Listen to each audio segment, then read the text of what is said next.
हरे श्रीनिवास कृष्णा प्रभु। प्रभु जी। मा, माता जी हरे कृष्णा। हरे कृष्ण प्रभु जी। जी जी हरे कृष्णा। श्रीनिवास प्रभु जी हरे कृष्णा। चलिए हमारे हमारे धीरे धीरे हमारे सब सब लोग उपस्थित हो रहे हैं। तब तक हम लोग, जब तक और कुछ लोग उपस्थित हो तब तक हम लोग थोड़ा सा कथा अभी तक जो हुई है, ये बाल कांड की कथा है। आप सभी माताएं और प्रभु जी यहाँ पर उपस्थित होकर हमें प्रेरणा देने के लिए, और विशेषकर आप सभी लोग की उपस्थिति हम सब लोग को प्रेरणा देती है, जिससे कि हम अपने जीवन काल में भगवान राम के चरित्र और भगवान राम के गुणगान कर सकें। हरे हरे कृष्ण कृष्णा। प्रभु जी। हरे कृष्ण प्रभु। भैया। यस प्रभु जी। हरे कृष्ण। हाँ सुनाई दे रहा है प्रभु जी। हरे कृष्ण प्रभु जी। हाँ सुनाई दे रहा है प्रभु जी, बोलिए। नहीं, कुछ नहीं। आज आज रामायण का ही कर रहे हैं ना? हाँ प्रभु जी, मैं रामायण की कथा जब तक आप लोग बोलेंगे नहीं तब तक मैं रुकूंगा नहीं। ठीक है। ठीक है, ठीक है, ठीक है। आप आप लोग एक एक हम लोग क्लास को, भक्ति योगा के क्लास को में ही रामायण को, क्योंकि हमें मालूम नहीं था कि रामलला आएंगे। आ गए हैं अब। शुभ घड़ी आ चुकी है तो हम लोग राम की कथा करेंगे। तो अभी तक हम सब लोगों ने बहुत सुंदर राम, भगवान राम की कथा करने के लिए यहाँ पर प्रयोजन किया, और हम सब लोग यहाँ पर उपस्थित होकर भगवान राम की कथा को सुन रहे हैं। बाल कांड को हम सब लोगों ने सुना। बालकांड को सुना, और इस तरह से हम सब लोग भगवान राम लक्ष्मण अपने गुरु के आदेश को पालन करते हुए सबका कल्याण कर रहे हैं, सबको ताड़ रहे हैं। अभी तक आप देखिए, राम जो आते हैं तो वो कितु राम और कृष्ण जब भगवान आए या भगवान का कोई भी स्वरूप आया हो, वो सिर्फ किस लिए आता है? कल हम लोगों ने चर्चा किए थे, प्रेम देने के लिए, साथ साथ में कि धर्म की स्थापना करने के लिए, साथ साथ में दुष्टों का दलन करने के लिए। लेकिन दलन नहीं करते, वह सबको मुक्ति देते हैं। भगवान के हाथों से किसको नहीं मुक्ति मिलती है? तो हम सब लोग जो हैं वो वस्तुतः देखते हैं कि भगवान का प्रकट जो है वो श्री रामचंद्र जी आकर सबका कल्याण अभी तक हम लोगों ने क्या देखा? भगवान राम के जन्म का प्रयोजन, क्या कारण था कि भगवान राम को आना पड़ा। ठीक है, और किस किस वजह से भगवान राम प्रकट हुए हैं। दशरथ महाराज का विलाप करना कि उनको कोई संतान नहीं है। एक महान राजा दशरथी, जो 10 दिशाओं में जिनका रथ चलता हो, 10 इंद्रियों के जिनकी काबू हो, और कौशल्या सुमित्रा केकई जैसी जिनकी रानियां हो, उनको एक भी संतान नहीं है। तब जाकर भगवान जो है अपने माता पिता को चुनकर आते हैं। दशरथ महाराज कि मतलब उन्होंने ऐसा किया था कि दशरथ महाराज भगवान राम के पुत्र, भगवान राम उनको पुत्र के रूप में प्राप्त हुआ। भगवान राम ही नहीं, भगवान के 4 अंश लेकर प्रकट हुए। तो वहां पर हम सब लोगों ने देखा भगवान का यज्ञ हुआ, और हम लोगों ने ऋषि सिंह, विभांडिक और ऋषि श्रृंगी दोनों का प्रकट्य का भी हम सब लोगों ने कथा सुनी। विभांडिक और उनके पुत्र ऋषि सिंगी कैसे रोमपाद के राज्य अंग देश में किस तरह से अकाल पड़ता है, ऋषि सिंगी को किस तरीके से जो है ले जाया जाता है, इन सब चीज का हम सब लोगों ने क्या। बाद में सुमंत ने भविष्यवाणी की, दशरथ महाराज को बताया कि आपको आपके मित्र के घर पर अकाल पड़ेगा, ऋषि सिंगी आएंगे, और वही ऋषि सिंगी आपके पुत्र कामेष्टि यज्ञ को पूर्ण करेंगे। और वो ऋषि सिंगी और कोई नहीं है, आपकी आपकी जो पहली संतान है, आपकी पहली संतान है, वो शांता से उसकी शादी होगी। ये सब, और वो आकर अंत में आते हैं, पुत्र कामेष्टि यज्ञ होता है, साथ साथ में अश्वमेध यज्ञ चलता रहता है, दोनों संपन्न होते हैं, पायसम निकलता है, भगवान राम लक्ष्मण भरत शत्रुघ्न का जन्म होता है, उनका नामकरण संस्कार होता है, उनको यज्ञोपवीत होता है। वशिष्ठ ऋषि दशरथ महाराज से उनके मना करने के बावजूद, दशरथ महाराज तो देना नहीं चाहते हैं, बोले कि भैया इनका शिक्षा दीक्षा करना है, बच्चा को घर में बना बैठा के रखेंगे क्या? तो भाई बच्चे को उन्होंने लेके जाते हैं, उनका तपस्या करते हैं। वो छोटे बच्चे जो है जब युवावस्था में आते हैं तो वशिष्ठ ऋषि लाकर वापिस राजा दशरथ को बोल देते हैं, और राजा दशरथ के कान में बोलते हैं कि अब ये बच्चे बड़े हो गए, इनकी शादी का प्रयोजन करना है। और इतना सा कहने पे ही अचानक से खबर आता है कि विश्वामित्र आ गए। विश्वामित्र ने बहुत कन्विंस किया, दशरथ महाराज बेहोश हो गए। अंत में दशरथ महाराज मान गए और विश्वामित्र के साथ अपने राम लक्ष्मण को भेज दिए। और राम लक्ष्मण जी ने पहले जगह पहुंचे जिस जगह पर सरयू और गंगा नदी मिलती है, वहां पर उन्होंने विश्राम किया, और गुरु के आशीर्वाद से सुबह उनको दो शक्ति प्रदान हुआ। कौन कौन सा शक्ति?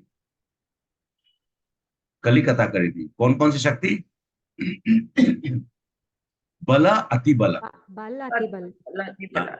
अति बला उसको प्राप्त करके आगे बढ़े, तो एक निर्जन क्षेत्र, जिसको विश्वामित्र बताते हैं कि यहाँ पर इंद्र ने तपस्या की थी अपने मल को, मतलब अपना जो उन्होंने विदासुर को हत्या करने के कारण जो प्राप्त, उसको मल को समाप्त कर दो। मलाल देश और कुरुष देश, ये दोनों जगह जो है निर्जन इसलिए हुआ कि एक यक्षिणी को अगस्त ऋषि से श्राप मिला, उसके कारण से राक्षसी बनी, और ताड़का नाम करके उस जगह पर वो एक गुफा में रहती है। कोई भी इस जगह से गुजरता है उसको भक्षण करती है। सब लोग यहाँ से छोड़कर चले गए। तब भगवान राम ने ताड़का का वध करके उसको मुक्त किया, और वहां से फिर आगे बढ़े, यज्ञशाला पहुंचे। यज्ञशाला में 6 दिन 6 रात तक यज्ञ को संपूर्ण करने के लिए भगवान राम और लक्ष्मण पहरादारी करे थे, मतलब जैसे कि गेट कीपर या डोर कीपर, जो कोई बोलिए, यज्ञ को संपूर्ण करने के लिए विश्वामित्र, और बहुत बहुत ही विशेष यज्ञ था। और सुबाहु और मारीच को उन्होंने मारकर मॉरिशस भेज दिया, और सुबाहु को उसकी आयु खत्म हो गई, सुबाहु को मुक्त कर दिए। और उसके बाद यज्ञ से उत्पन्न जितने भी अस्त्र थे सबको भगवान राम और लक्ष्मण को ग्रहण कराए। विश्वामित्र विशेष प्रकांड ज्ञानी, और उनके बारे में फिर विश्वामित्र ऋषि के बारे में मैंने आप लोग को बताया। विश्वामित्र ऋषि का जन्म कैसे हुआ था, किसी को याद है? कहां से स्टार्ट किए थे? कुशनाभ से गादी, गादी से उनकी बेटी सत्यवती, सत्यवती का शादी रुचिक ऋषि ने यज्ञ किया सत्यवती की माता और सत्यवती को 2 पुत्र प्राप्त करने की, तो दोनों को उल्टा कर लिया। माताओं ने कुछ अपना जो होता है, माताओं का जो सीक्रेट टॉक्स होता है, उसके चक्कर में उल्टा हो गया। तो रुचिक ऋषि ने अपने तप के बल से, क्योंकि एक क्षत्रिय बच्चे का जन्म होना था, तो उन्होंने कहा कि मैं अपने तप के बल से रोक देता हूं। तो इधर में पुत्र प्राप्त हुआ जमदाग्नि, और उधर में उनकी माता को प्राप्त हुए विश्वामित्र, और यही जमदाग्नि के पुत्र कौन हुए? परशुराम। अब यहाँ पर समाप्त कर देता हूं। और हम सब लोगों ने ये सब कथा सुनकर कल हम सब लोगों ने कहा था कि हम यात्रा करेंगे, भगवान की विवाह होगी और हम लोग मिथिला पहुंचेंगे। तो अभी यहाँ के क्षेत्र से सुबह सुबह का समय विश्वामित्र जी ने और दोनों भाई राम और लक्ष्मण, उन्होंने उठकर विश्वामित्र जी के फूल, जो भी पुष्प, जो पूजा करने का सुबह सुबह जो होता है मंगल बेला में, उन्होंने लाकर उनको दिया। और उसके बाद गुरु ने पूजा पाठ कर कर और वहां से शुभ मुहूर्त में वहां से वो लोग प्रस्थान किए। वो हजारों, मतलब कहते हैं कि हजारों बैलगाड़ी में यज्ञ का सामग्री लेकर उन लोग वहां से निकल पड़े। और वो यात्रा जो है वो यूपी से, अयोध्या से चलते हुए आगे, अभी लोग आगे आ चुके हैं और ये लोग प्रवेश कर गए हैं अभी बिहार क्षेत्र में, बिहार के उत्तरी भाग में। अब वहां से वो आगे आगे जा रहे हैं। और अब हम लोग आगे देखेंगे कि कैसे कैसे कहाँ पर क्या क्या होता है और भगवान राम और लक्ष्मण पहुंचते हैं। तो आज की कथा बहुत ही रोचक भी है, रमणीय भी है और आनंद देने वाला भी है। देखिए यहाँ पर शादी की हम सब लोग चर्चा करेंगे और बहुत सुंदर हमारे सनातन धर्म का, जैसे मैंने कहा ना कि हित कर, हमारा जो है सनातन धर्म सबका हित चाहता है, किसी का भी अहित नहीं करता है। तो शादी भी जो संपन्न होती है वो एक संस्कार है, वो उसको भी हम लोग को समझना है। तो आज हम लोग उसको भी प्रयास करेंगे समझने का। तो भगवान की यात्रा का शुरुआत होती है और मिथिलांचल के जनकपुर की जो बाउंड्री अभी तो थोड़ा छोटी हो गई, पहले जो जनकपुर का जो बाउंड्री था वो काफी बड़ी थी। जनकपुर के बाउंड्री पहुंचने से पहले एक एक स्थान है, हम लोग जानते हैं कि वो, मतलब जैसे गंगा जी को पार करके, नारायणी नदी को पार करके जब हम आगे बढ़ते हैं, नारायणी को गंडकी भी बोलते हैं, तो उसको पार करेंगे तो एक जगह है वो पवित्र स्थल, अहिल्या स्थल, अहिल्या ये स्थल है, कहा जाता है माता अहिल्या का यहाँ पर उद्धार हुआ था। तो रामचंद्र जी, लक्ष्मण जी साथ साथ ऋषिवर आगे आगे, रामचंद्र जी उनके पीछे पीछे, बाकी यज्ञशाला के साथ में और जो ऋषि मुनि है सब लोग उनके पीछे पीछे आ रहे थे। तो भगवान रामचंद्र जी एक जगह पे आकर रुक गए और उन्होंने कहा, हे ऋषिवर, ये आश्रम कुछ जो मैं देख रहा हूं, ये कुछ विशेष आश्रम दिखाई दे रहा है। दिखता तो निर्जन है, लेकिन यहाँ पर किसी तप का प्रभाव से ये जगह का जो एक आभास मुझे जो हो रही है, ये लगता है कि यहाँ पर कुछ हुआ है। तो भगवान रामचंद्र जी को तो सब मालूम है, लेकिन ठीक है, अभी तो वो अपने मर्यादा में रख के अपने गुरु से पूछा। विश्वामित्र ने बोला, हे राम, हे पुत्र, इस जगह पर गौतम ऋषि जो है वो रहा करते थे। ये गौतम ऋषि का आश्रम है, और इस आश्रम में अहिल्या माता रहा करती थी। तो उसके बाद एक समय की बात है, इस कथा को मैं आप लोग को थोड़ा संक्षिप्त में बता देता हूँ। तो क्योंकि अहिल्या अहिल्या एक बहुत जरूरी है, इससे सीख भी मिलती है कि हम सब लोग को जीवन में कैसे अपने जीवन का, खासकर एक पति पत्नी है, या फिर हम जब अपने गृहस्थ जीवन को जब जीते हैं, तो उन्होंने इतिहास का वर्णन करते हुए विश्वामित्र ऋषि कहते हैं, एक दिन की बात है जब गौतम ऋषि स्नान करने के लिए गए हुए थे आश्रम से बाहर, तब इंद्र जो देवेंद्र जो है वहां पहुंचकर और गौतम ऋषि का रूप धारण कर कर आश्रम में प्रवेश कर गए। और जब आश्रम में प्रवेश गए तो वहां पर अहिल्या, गौतम ऋषि की पत्नी अहिल्या, वहां पर सुबह में अपना नित्य कर्म इत्यादि सब करके और वो वहां पर बैठी हुई थी। तो उन्होंने जाकर, और देखिए ऐसे कहा जाता है कि मनुष्य की गति जो है उसके काम वासना से ही उसकी दुर्गति होती है। तो अब यहाँ पर जो प्रयोजन हुआ था, ये भी कह सकते हैं कि कुछ प्रयोजन था।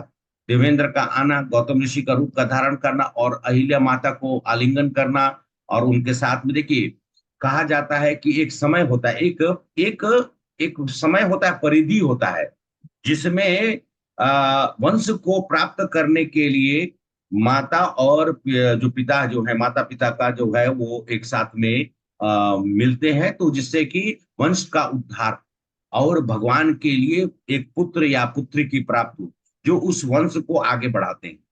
ये इसमें भी होता है, एक समय होता है मासिक धर्म के इतने दिनों के बाद, क्योंकि गर्भाधान संस्कार हम लोग कराते हैं तो उसमें भी ये सब चीजें हम बताते हैं।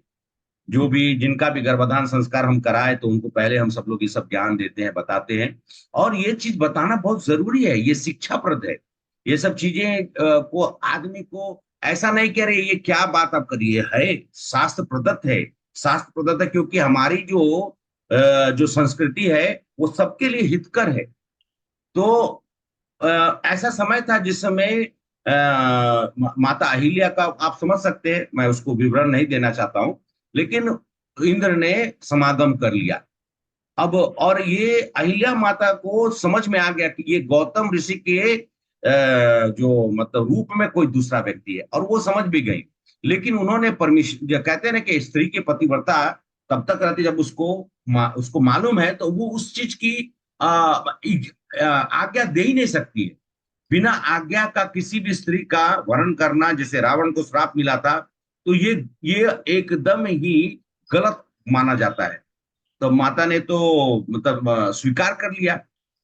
और तब जब इंद्र को बोले कि इंद्र अपना रूप में आ गए, तब जब जब उन्होंने कहा कि ये तुमने क्या कर दिया, बाद में इंद्र ने कहा कि कोई बात नहीं है, किसी को मालूम नहीं चलेगा, मैं यहाँ से चला जाऊंगा। इंद्र जाने लगा तो गौतम ऋषि तब तक स्नान करके प्रवेश कर रहे थे आश्रम के दरवाजे से। इन्होंने इंद्र को पीछे रास्ते से जाते हुए देखा, और जैसे इंद्र को देखा पीछे रास्ते, तो इनको समझ में आ गया क्या हुआ। गुस्से के साथ इनको देखिए, पति को भी कभी भी बिना समझ कर कोई भी कार्य नहीं करना चाहिए। आते के साथ वो बरस पड़े और उसके बाद उन्होंने श्राप दे दिया, जाओ, जिस निकृष्ट कार्य के लिए, निकृष्ट कार्य तुमने किया है, जो सबसे नीचता वाला काम जो तुमने किया है, जाओ तुम अदृश्य हो जाओ, और तुम्हारा कोई दृश्य, तुम्हारा दृष्टि गोचर नहीं होगा, तुम पत्थर का स्वरूप धारण करके पत्थर के नीचे में तुम प्रवेश कर जाओ। गौतम ऋषि ने यह बोला था तो माता अहिल्या रोने लगी, क्रंदन करने लगी। पत्नी है, माँ गौतम ऋषि हैं, श्रेष्ठ ऋषियों में से कहलाते हैं। तो और उनके पुत्र का नाम है सदानंद, जो कि हम लोग आगे भी पढ़ेंगे, आगे सदानंद के बारे में हम लोग जानेंगे कौन है वो। तो उन्होंने कहा कि आपने तो बोल दिया, श्राप तो दे दिया, अब ये तो फलित हो जाएगा, लेकिन अब बताइए मैं कितने सालों तक इस जगह पर इसी तरीके से रहूंगी, कुछ तो मेरा उद्धार करिए।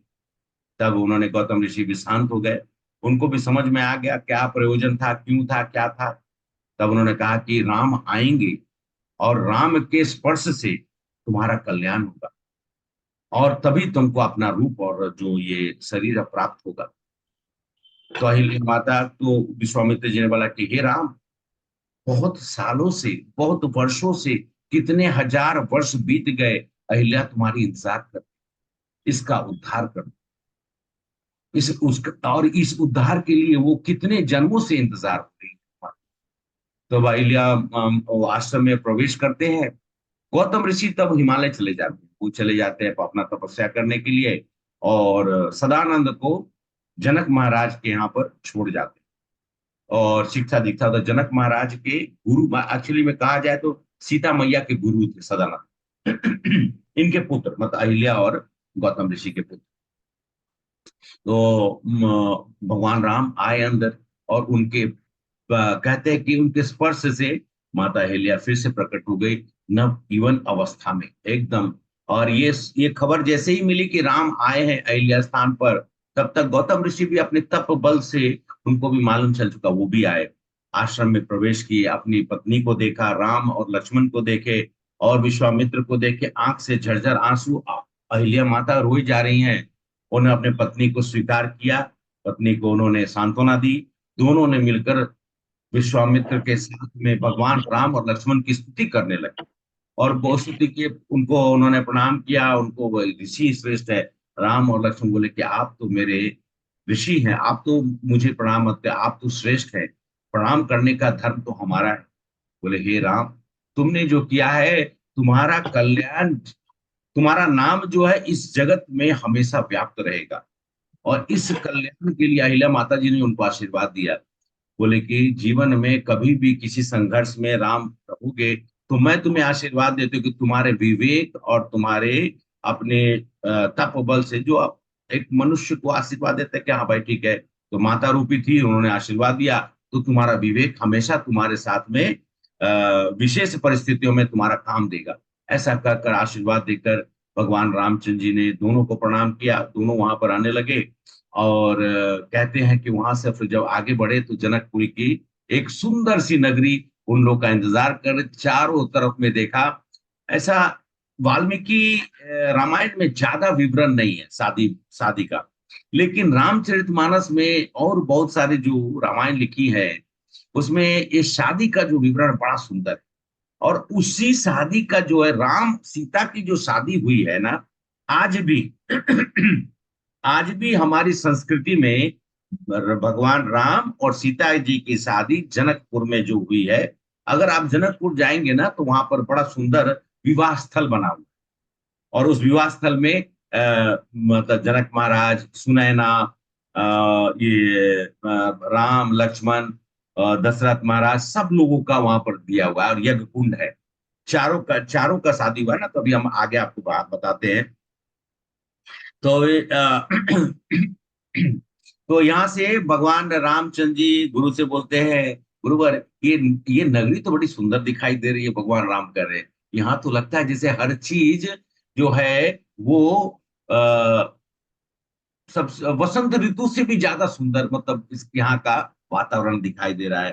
तो विश्वामित्र के साथ में जो जितने भी सर्वश्रेष्ठ ऋषि है, वो लोग मुस्कुराने लगे, और उन्होंने कहा कि ये क्षेत्र जो है, ये पुण्य क्षेत्र है, ये पुण्य क्षेत्र है। और यहाँ पर राजा जनक यहाँ पर निवास करते हैं, और राजा जनक के अधीन ये है इस जगह का। तो उन्होंने बोले कि और जनक महाराज के प्रयोजन से ही हम सब लोग यहाँ पे आए हैं, तो राम, हे लक्ष्मण, अब हम सब लोग जनक महाराज के आतिथ्य को स्वीकार करेंगे, हम लोग आगे की ओर बढ़ चलते हैं। तो राम और लक्ष्मण ने कहा कि ऋषिवर, हम सब लोग कोई स्थान ढूंढ कर, कोई सुंदर स्थान ढूंढ कर, क्योंकि यहाँ तो सब चीज जो है इतना सुंदर दिख रहा है, तो एक स्थान ढूंढते हैं जहां पर आप अपनी तपस्या पूजा करें, और हम लोग भी वहां पर विश्राम करें। बाकी ऋषिवर जो हमारे साथ आए हैं, वो यज्ञशाला के लिए जितनी सामान है वो जनक महाराज को दे दे, और वो लोग भी आकर यहाँ पर हम लोग के साथ में रहकर हम लोग साथ में यहाँ थोड़ा विश्राम करेंगे, और जनक महाराज के आने का हम सब लोग जो है इंतजार करेंगे। तो जैसे ही जनक महाराज को मालूम चला कि विश्वामित्र सर्वश्रेष्ठ ऋषियों के साथ में यज्ञ के लिए सामग्री लेकर होता है, तो आपको तो खबर मिल गई, तुरंत दूत जो है जाकर बोला कि महाराज जनक, विश्वामित्र ऋषि आए। जिस तरीके से दशरथ महाराज दौड़ते कूदते फांदते पहुंचे थे, विश्वामित्र ऋषि बहुत श्रेष्ठ में से हैं। उनकी कथा हमने आप लोगों को कल सुनाई थी ना, विश्वामित्र का, कि वो मतलब कैसे कैसे उनका ऋषि वशिष्ठ के साथ में युद्ध हुआ, बाद में उन्होंने उनके साथ में फिर एक दूसरे को वो बहुत आदर करते हैं। तो ऋषि वो विश्वामित्र को देखने के लिए जनक महाराज दौड़े और अपने भाई, छोटे भाई के साथ आए, और उन्होंने ऋषिवर को उन्होंने दंडवत प्रणाम करते हुए, और उन्होंने बोले कि हम लोग आपकी कैसी सेवा कर सकते हैं, कृपया करके पधारिए। तो बोले, उन्होंने कहा कि देखो, यज्ञ के लिए जितनी भी सामग्री है, जो 12 दिन का यज्ञ जो तुम्हारा अभी तक संपन्न नहीं हुआ है, उसके लिए बाकी की जो सामग्री है ये उपलब्ध है, ये तुम अपने अधीन ले लो, अपने आप पास में ले लो। और हम सब लोग यहाँ पर एक जगह है, यहाँ पर जो व्यवस्था है उसमें हम सब लोग, जो तुमने व्यवस्था करा रखी है, ये जगह पे हम लोग रुकेंगे, और यहाँ पर हम लोग इंतजार करेंगे यज्ञ संपन्न होने का। और तो विश्वामित्र जी के पीछे पीछे राम और लक्ष्मण है। तो इनको जनक महाराज ने ऐसा करके थोड़ा इधर करके 2-3 बार उन्होंने ऐसा तक किया, अरे ये दो सुंदर राजकुमार, ये कौन है विश्वामित्र? तो उन्होंने मुस्कुराए, बोले कि ये राम और ये लक्ष्मण, ये दोनों भरत दशरथ महाराज के पुत्र हैं।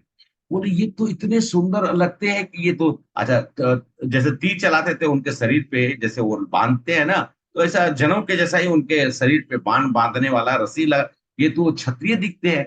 बोले हाँ, ये राजा दशरथ के पुत्र है। तो जनक महाराज बोले कि अहो भाग्य कि राजा दशरथ के पुत्र यहाँ पधारे हैं।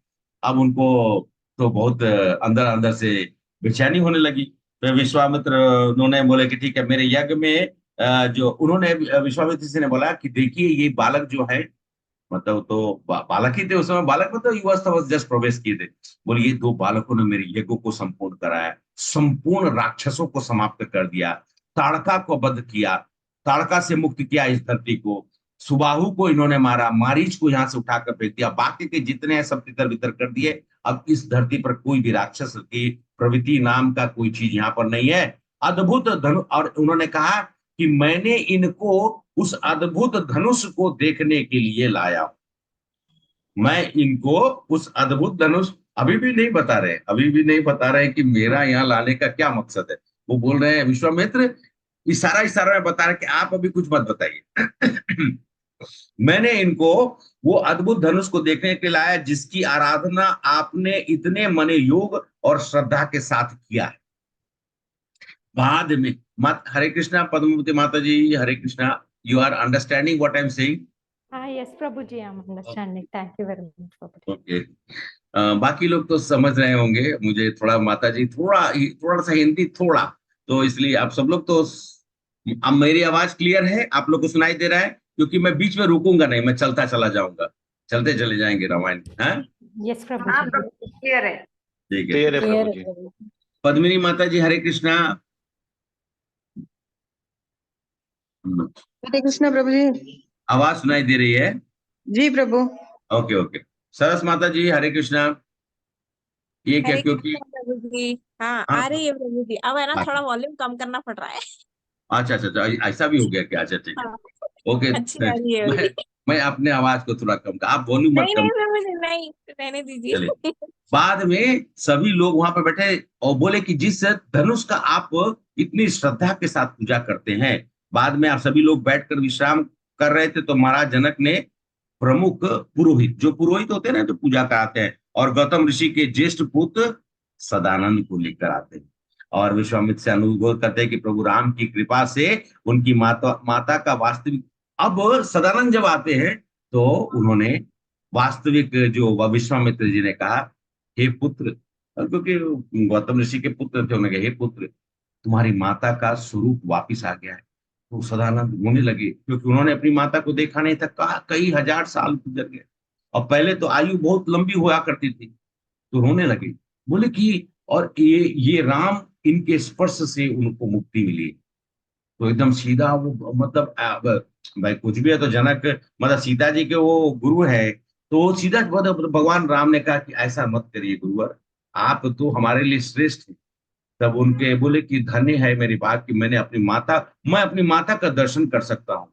और ऐसा कहकर सदानंद महाराज बोले कि आप लोग इस कार्य को यहाँ पर आगे बढ़ाइए, मैं तब तक एक बार कम से कम अपनी माँ को देख के आऊं। काफी समय से उन्होंने अपनी माता को नहीं देखा था। खुशी खुशी वहां पर सभी योजनाएं जितने भी प्रयोजन थे सब अच्छे तरीके से चल रहे थे। और अच्छे तरीके से हम कहने का मतलब है कि शुभ घड़ी की समय आ चुकी थी। लेकिन अभी भी विश्वामित्र जी और जनक महाराज ने भी इस प्रयोजन को बताया नहीं। विश्वामित्र ने, और कहते हैं कि सतानंद ने विश्वामित्र की अतीत की यशोगाथा, यतीत के बारे में यशोगाथा मतलब कि यशगान किया। और विश्वामित्र एक क्षत्रिय कुल में जन्मे थे, परंतु उन्होंने ब्रह्म ऋषि के उच्च पद को प्राप्त किया अपने तप के बल से। इसके बाद सभी लोग वहां पर रात्रि विश्राम करने के लिए सदानंद वहां से गए अपनी माता से मिलने के लिए।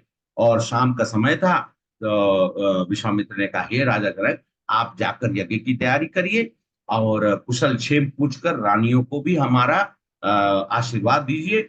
और यहाँ पर मैं तब तक राम और लक्ष्मण के साथ यहाँ विश्राम करता हूँ, और हम कल आप सबसे मिलेंगे। अगली सुबह महाराज जनक ने विश्वामित्र राम लक्ष्मण को बुलाए, अत्यंत आदर पूर्वक उनका उन्होंने अभिनंदन किया।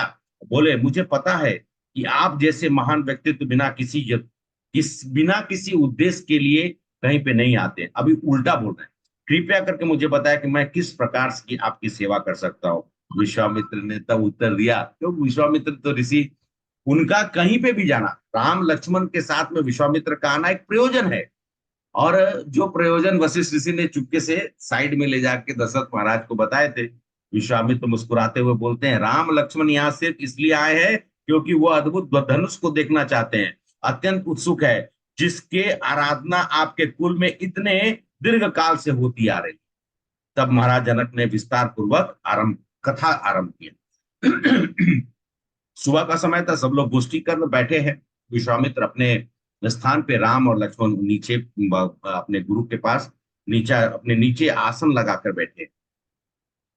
तब उन्होंने बताना शुरू किया कि एक समय कि बहुत पहले भगवान शिव ने दक्ष की यज्ञ को भंग करने के लिए इस धनुष का प्रयोग किया था। इसके यज्ञ में यथोचित अर्पण करने के कारण भगवान शिव ने धनुष उठाया और देवताओं को संहार करने की धमकी दी। यह सुनकर देवतागण अपने वापिस होश में। ऐसा कहा जाता है कि ब्रह्मा जी ने मतलब देवताओं ने कहा कि देवताओं और नारद जी में बहस हो गया। नारद जी बोले कि मेरे भगवान विष्णु जो है वो श्रेष्ठ है, भगवान विष्णु के पास जो धनुष है वो श्रेष्ठ है। शंकर, ये देवता लोग बोले कि नहीं, शंकर जी श्रेष्ठ है। तो दोनों को युद्ध करवा दिए। और अब भगवान शंकर बोले, अरे भैया देखो, मैं धनुष कैसे चलाऊंगा, मेरे हाथ में माला है, मैं माला तुमको मालूम है किसका नाम मैं जपता हूँ। तो ये देवता लोग ने, नारद जी बोले कि ये तो आप ही बताइए। अरे मैं तो राम विष्णु का नाम जपता हूँ, मैं उनसे युद्ध कैसे करूंगा। खैर, कुछ तो षड्यंत्र किया इन लोगों ने, कुछ प्रयोजन था, ये भी प्रयोजन ही है भगवान का। तो भगवान विष्णु और शिव जी में युद्ध, धनुष की युद्ध शुरू हो गए। धनुष के द्वारा तीर चल रहा है। और इधर में क्या हुआ कि विष्णु भगवान ने, एक ऐसा समय आया कि शिव जी के धनुष के प्रत्यंचा को काट दिया, तो भगवान विष्णु जीत गए। तो खैर, किसी भी विष्णु जी का जीतने का मतलब ये नहीं था कि शिव जी हार गए। एक भक्त और भगवान के बीच का ये प्रेम का संबंध है। तो शंकर जी को गुस्से में आकर उन्होंने कहा कि मैं इसका त्याग करता हूं। और उन्होंने धनुष जो है, उन्होंने जनक महाराज के वंशज, जनक महाराज जो है वो 21st जनरेशन, मतलब निमि महाराज के 21st जनरेशन में जनक जी हैं। लेकिन जनक जो बोल रहा हूं ना मैं, वो पोजीशन है। एक्चुअली में उसको जो भी उनके कुल में आते थे उनको ये नाम पड़ता था। थोड़ा सा एक जगह पर मैं देख रहा था,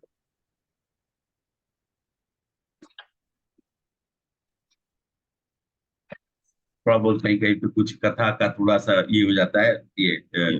तो निमि महाराज जो है वो निमि जो थे वो चंद्रवंशी, और उन्होंने उनका जो कुल है, तो कहते हैं कि निमि जी के प्रताप से इस कुल का नाम पहले तो मतलब जनक पड़ा, सबका नाम जनक ही है।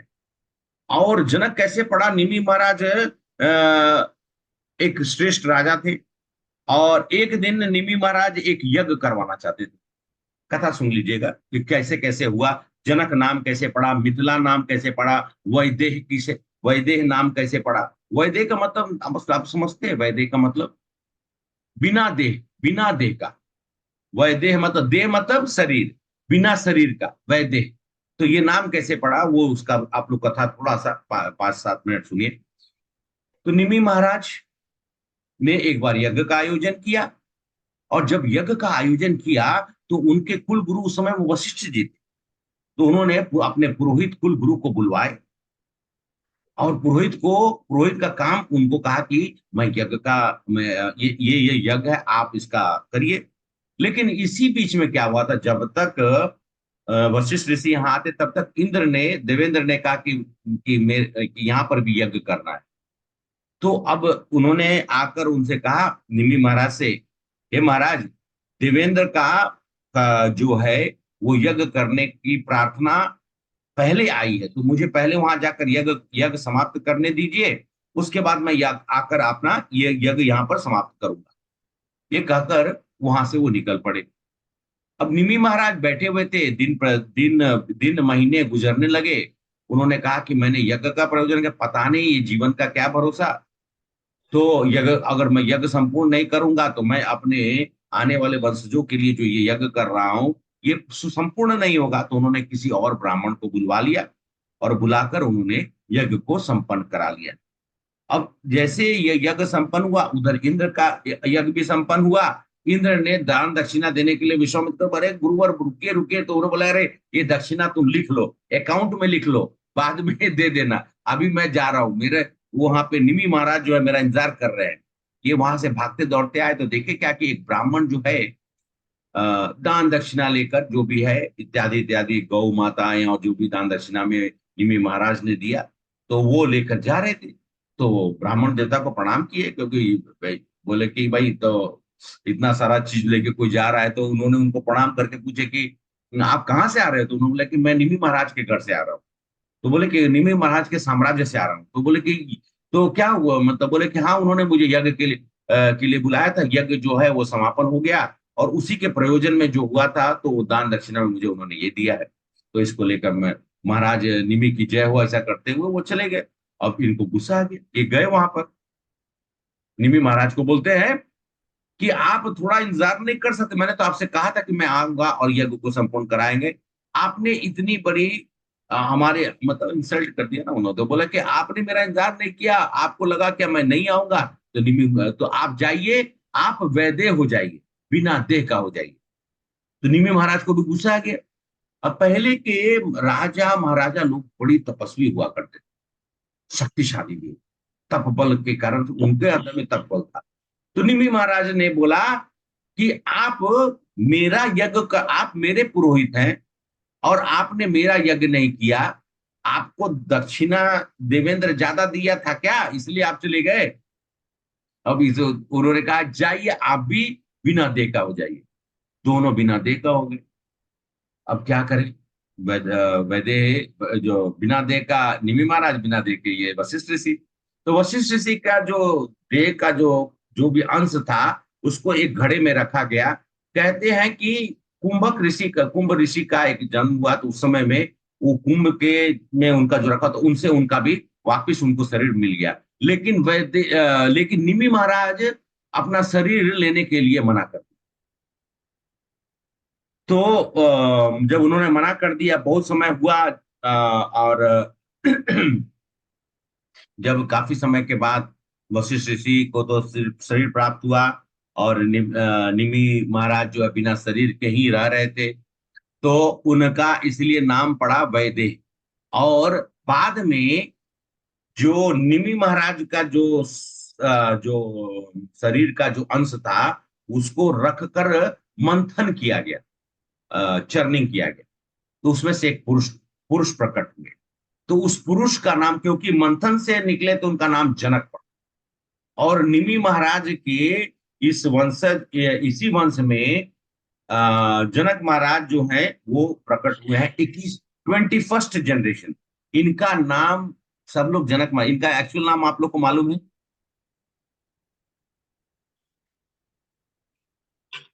नहीं प्रभु जी। इनका जनक महाराज का एक्चुअल नाम जो है वो क्षीर ध्वज है। क्या है? क्षीर ध्वज। फिर से बोलूंगा, क्षीर ध्वज।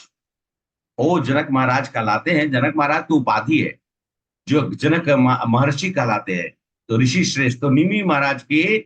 और इन्हीं के वंश में ये जो धनुष की, जो मैं अभी आपको बता रहा था ना, वो धनुष की कथा जो है, इन्हीं के वंश में जब शिव जी हार गए, और हारने के बाद जब उनको लगा कि अब उनको वो कुपित, मतलब वो थोड़ा ये दिखाकर उन्होंने इसी वंश में उस धनुष को देवव्रत करके, वो देवव्रत नहीं, जो विष्णुदामन है, ये देवव्रत जो है निमि वंश, मतलब चंद्र वंश में है, ये देवव्रत को उन्होंने धनुष दे दिया। बोले कि अब इसका संरक्षण करना, रक्षा करना तुम्हारा काम। तब से उसकी पूजा करते हुए उनके वंश में जनक महाराज बोले कि तब से हम लोग इसकी पूजा करते हैं। और जनक महाराज को, जो जनक महाराज थे एक्चुअली में वो क्षीर ध्वज थे, और उनका छोटा भाई का नाम था कुशध्वज। दो भाई, तो जनक महाराज क्षीर ध्वज, और उनके छोटे भाई, उनका नाम कुशध्वज। तो इस तरह पूरा वृतांत वैदेह राज ने जनक जी ने पूरा का पूरा कथा विश्वामित्र और वहां बैठे हुए जितनी भी ऋषि श्रेष्ठ लोग थे, राम लक्ष्मण, उनको सुनाए। और इतना सुनने के बाद फिर जनक महाराज ने कहा कि अब धनुष को देखने का समय हो गया। तो धनुष देखने, क्योंकि अब शादी का क्या है कि बहुत सुंदर वृतांत है, ऐसा नहीं कि बहुत संक्षिप्त में है, बहुत सुंदर वृतांत। तो इसको अगर हम लोग रामचरितमानस के द्वारा पढ़ेंगे तो बहुत सुंदर, जैसे कि कहा जाता है कि शादी होने से पहले, तो अब जैसे कि धनुष को देखने के लिए गए, कहते हैं कि धनुष की कथा सुनाकर अपनी पुत्री के बारे में बताने लगे महाराज। सब लोग सुन लिया। उसके बाद उन्होंने कहा कि मेरी अब जो है बाउंड्री, अब जनक महाराज जो है डिस्क्लोज करना चालू कर रहे हैं। अभी तक भगवान राम को नहीं कुछ भी मालूम है, विश्वामित्र जी ने भी नहीं कहा है। अब जनक महाराज खुलकर बोलने का शुरुआत करते। बोलते क्या है कि मैं अपनी पुत्री के बारे में आपको बताना चाहता हूं। एक दिन मैं हवन क्षेत्र से सोने का एक हल, मतलब पहले तो जमाने, आजकल तो सोना एक भरी या 10 ग्राम का लेने में ही आदमी सोचता है। पहले सोने का हल था। हल बस समझते हैं ना, मिट्टी को जो ये करते हैं, बैलगाड़ी से चलाते हैं। पुराने जमाने में वही यूज होता। आजकल तो लोगों ने धरती मैया का सत्यानाश कर दिया है। वो मैकेनाइज्ड चीजों लाकर, उससे क्या होता है, वो जो बैल के द्वारा जो हल चलता था वो शीत होता है। वो जो ऐसा करके जो अंदर जाता है, वो उतना ही अंदर जाएगा जितना में उपज की जरूरत है। तो अब तो आप लोग उस चीज को हम लोग सुने हुए हैं, मैंने देखा भी है, क्योंकि जब भी कभी अपने गांव में अपने माता पिता के घर पे जाते थे तो बैलगाड़ी पर दो बैल होते थे, और उसमें वो लगा होता था, और उससे वो जो है वो घींच घींच कर लेके जाता था। तो हम लोग भी कभी कभी साथ साथ में घूमते रहते, छोटे थे। खैर, तो महाराज जनक ने उस हल को चलाकर जमीन को जोतना चालू किया। जब जमीन जोत रहे थे तो उन्होंने एक जगह पर आकर हल अटक गया, और जब अटक गया तो उन्होंने देखा कि थोड़ा सा तो निकल नहीं रहा था। तब उस समय में वो, मतलब हल का जगह पर उन्होंने थोड़ा सा साफ किया, तो वहां पर एक शिशु कन्या का एक घड़े में उन्होंने आश्चर्यचकित रह गए। इतनी सुंदर चमक रही है। तप्त कांचन गौरांगी राधे वृंदावनी, हम लोग बोलते हैं ना, राधा जी सोने के कमल में आई थी। उनके पिता मतलब विश्वानुदेव को सोने के कमल में मिली थी। यहाँ पर सोने का कलश में, सोने का कलश मतलब कलश नहीं, घड़ा बोलिए, बड़ा सा सोने का, उसको कलश इसलिए बोलता है, कलश शब्द का प्रयोग अच्छा लगता है। घड़ा बोलने मतलब कुंभ का, घड़ा का मतलब होता कुंभ का मतलब कुंभकर्ण, इसलिए कलश बोल। तो कलश में सीता मैया मुस्कुराते हुए राजा जनक को देख रही हैं। तो राजा जनक ने उनको उठा लिया, छाती से लगाया और ला के सुनैना को दिए। तो बोले कि ये मेरी पुत्री नहीं है, लेकिन मेरी ये पुत्री से भी बढ़कर है। ये मेरी पुत्री नहीं है, लेकिन ये मेरी पुत्री से भी बढ़कर है। तो उन्होंने कहा कि मैंने, क्योंकि वो जो हल का आगे का पोर्शन को सीत कहते हैं, मैंने आप लोग को बताया था पिछले क्लास में, सीत के कारण से मैंने इसका नाम सीता रखा। और अपनी दत्तक पुत्री के समान इसको, दत्तक मतलब अडॉप्टेड, दत्तक शब्द का मतलब होता है अडॉप्टेड, अडॉप्टेड डॉटर। लेकिन उन्होंने कहा कि अडॉप्टेड मतलब मेरी अपनी पुत्री से भी ज्यादा मुझे प्रिय है। She is more beloved to me than anybody else. और सीता जी बड़ी होने लगी, अब यवन का दहलीज पहुंचने लगी। तो उन्होंने कहा कि एक बार, ऐसे अलग अलग रामायण में अलग अलग कथा लिखा हुआ है, लेकिन मैं एक दो आपको बताता हूँ। ऐसा है कि सीता जी, देखिए हम सब लोग, अब माताएं अपनी बच्चियों को कार्य करना सिखाना, सीता जी से भी हमको सीखना है। सीता जी को सुनैना बोली कि बेटी तुम जाके थोड़ा झाड़ू को, थोड़ा झाड़ू करके थोड़ा सा जो है, जहां पर धनुष का जो क्षेत्र है वो थोड़ा सा सफाई करो। तो उन्होंने झाड़ू उठाया, साफ करने गई, तो देखा क्या कि जहां पर धनुष रखा हुआ है उसके नीचे में थोड़ा धूल जो जो भी हो, थोड़ा सा गंदगी जम गया है। तो उन्होंने क्या किया, एक हाथ से धनुष को उठाया और अंदर से झाड़ू कर दिया। ये जो उनके साथ, अच्छा वो तो रानी मतलब राजकुमारी है ना, तो राजकुमारी के साथ में कुछ असिस्टेंट लोग भी चलते हैं। उन्होंने देखा तो माथा पकड़ के बैठ गई, अरे जिस धनुष को लाने के लिए 1000 सैनिक लाए और इतने बड़े रथ में रख के लाए, जिसको उतारना मुश्किल था, उसके लिए अलग से ये जगह बनाया गया, ये एक हाथ से उठा ली, झाड़ू मार दी, फिर रख दी। अच्छा, एक जगह ये भी वृतांत सुनाया गया है कि एक बार जनक महाराज को सुबह सुबह पूजा के लिए पुष्प की जरूरत, तो पुष्प की जरूरत है, तो वो जैसे कहते हैं ना कि पेड़ में पुष्प को तोड़ने जाए तो पेड़ का पुष्प और ऊपर हो जाए, वो तोड़ ही नहीं पा रहे थे, तो वो झुंझला के चले आए। तो किसी ने देख लिया जनक महाराज को, उन्होंने सीता को बोल दिया। और सीता अपने मतलब माता पिता दोनों से बहुत प्रेम है, तो लेकिन जनक महाराज की बड़ी लाडली थी। जब उनको लगा, मालूम चला कि ये फूल जो है मतलब कि जनक महाराज के रिच से मतलब बाहर चला जा रहा है उनके तोड़ने से, तो उन्होंने क्या किया, धनुष उठाया, और धनुष का जो किनारे वाला होता है उसी से उन्होंने फूल का जो टहनी था उसको नीचे करके फूल तोड़कर अपने पिता को दिया है। फूल को तोड़कर जो साथ में जो मतलब सहायक लोग जो होते, जो मतलब कि और भी जो होती है सेवा देख करने वाली, उनको दिया कि जाओ मेरे पिता को देख के आओ। जब वो लोग देखा कि वो धनुष को उठाकर फूल तोड़ रही है, तो किसी ने, दूत ने, और वहां पर मतलब 2-3 तो बेहोश होके गिर गया, 2-3 जो वहां पर रखो मतलब जो रक्षा करते हैं ना, वो तो बेहोश हो गया वो धनुष को देख करके कि ये उठाकर फूल तोड़ रही है। और जब होश आया तो दौड़ के गया राजा जनक को बोलने के लिए कि वो बोल भी नहीं रहा, मतलब मुंह से निकल नहीं रहा, वो धनुष सीता ऐसा बोल रहे हैं। अरे बड़े ठीक से बोलो भाई, क्या हुआ? अरे वो धनुष और सीता और फूल तोड़ रहे, बोलते ही पागल हो, इसको पागल खाने भेजो। क्या हुआ? तो दूसरे को बोला, बोले कि सीता ने धनुष उठाकर, तो बोले कौन सा धनुष? अरे वही धनुष जो आपने रखवाया हुआ है, जिसको कि हजारों हजार लोग भी उठा नहीं पाते हैं। तो महाराज बोले कि क्या बात करते हो? बोला कि हाँ ऐसा ही है। वो उसके बाद तो जितने लोग थे उन लोगों ने यही कहा कि ये कोई सामान्य लड़की नहीं है, इसका विवाह का अधिकारी कोई महाप्रकर्मी होना चाहिए। राज तब जाकर उन्होंने मतलब बताया कि ये प्रयोजन जो है धनुष रखने का, क्या प्रयोजन था, वो इसलिए था कि सीता जी ने अपने बाल अवस्था यौवन अवस्था से पहले ही इसको एक हाथ से उठा लेती थी।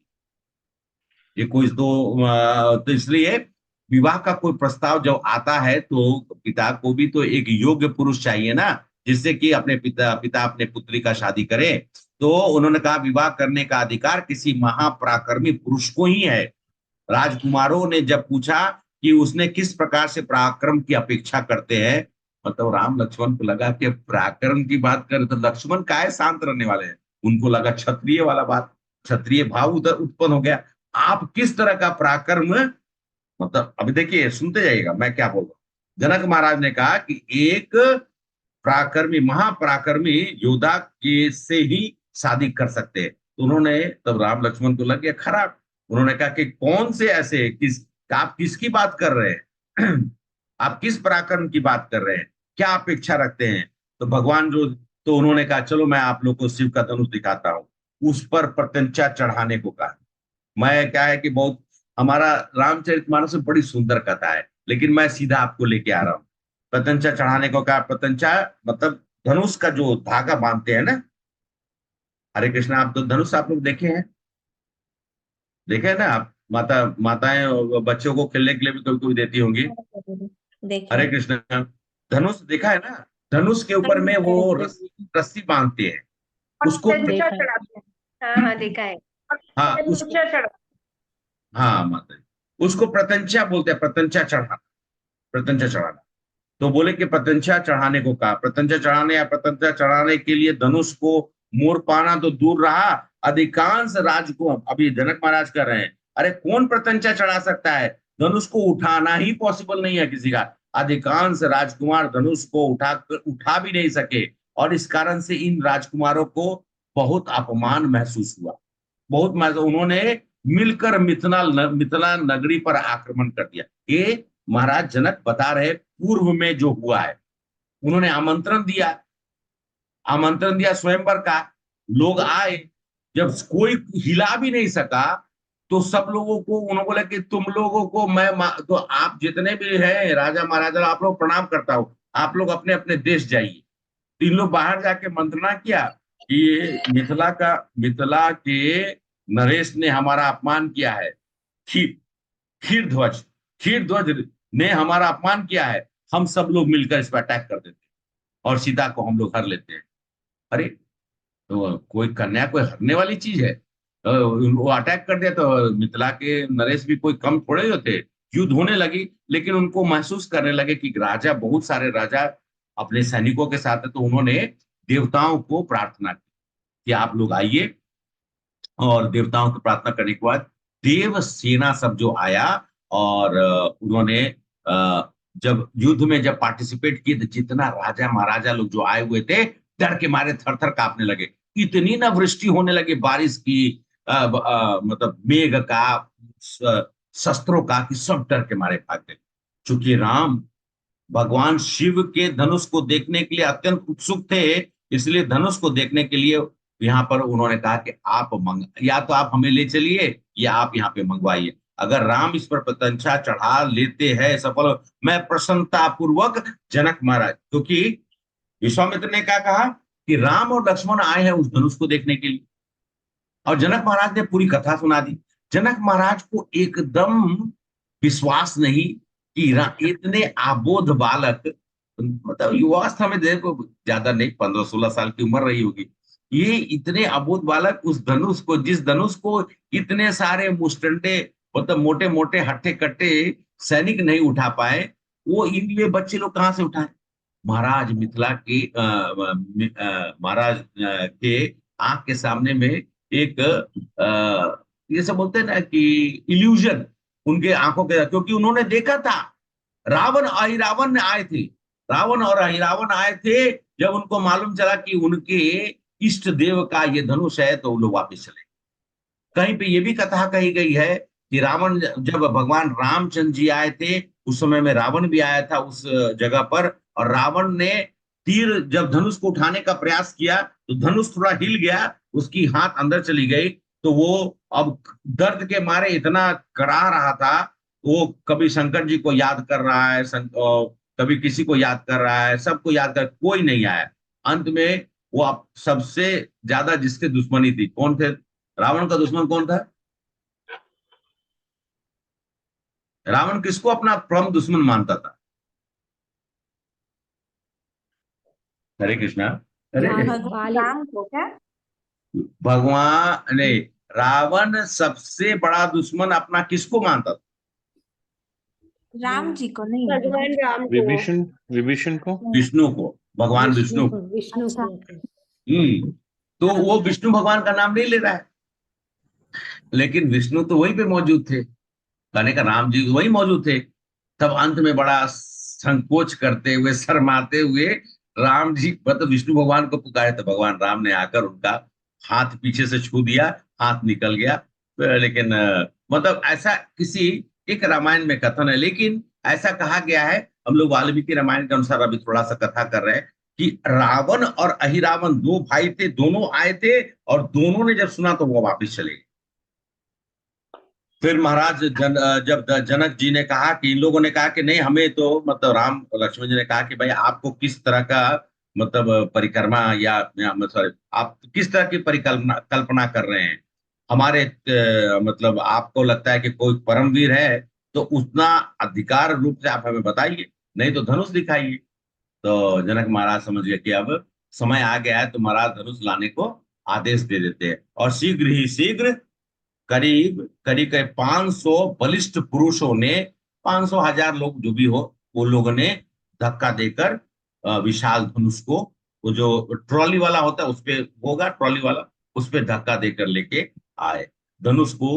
वो एक्चुअली में एक उसको ढक के रखा गया था एक बक्से के अंदर में, और पुष्प पुष्प इत्यादि उसके ऊपर में था धनुष को। और उसके बाद वो रथ मतलब 8 पहियों वाला एक रथ था जो रखा गया था, जिसमें वो चल के आए। 8 पहिया काफी लंबा होगा।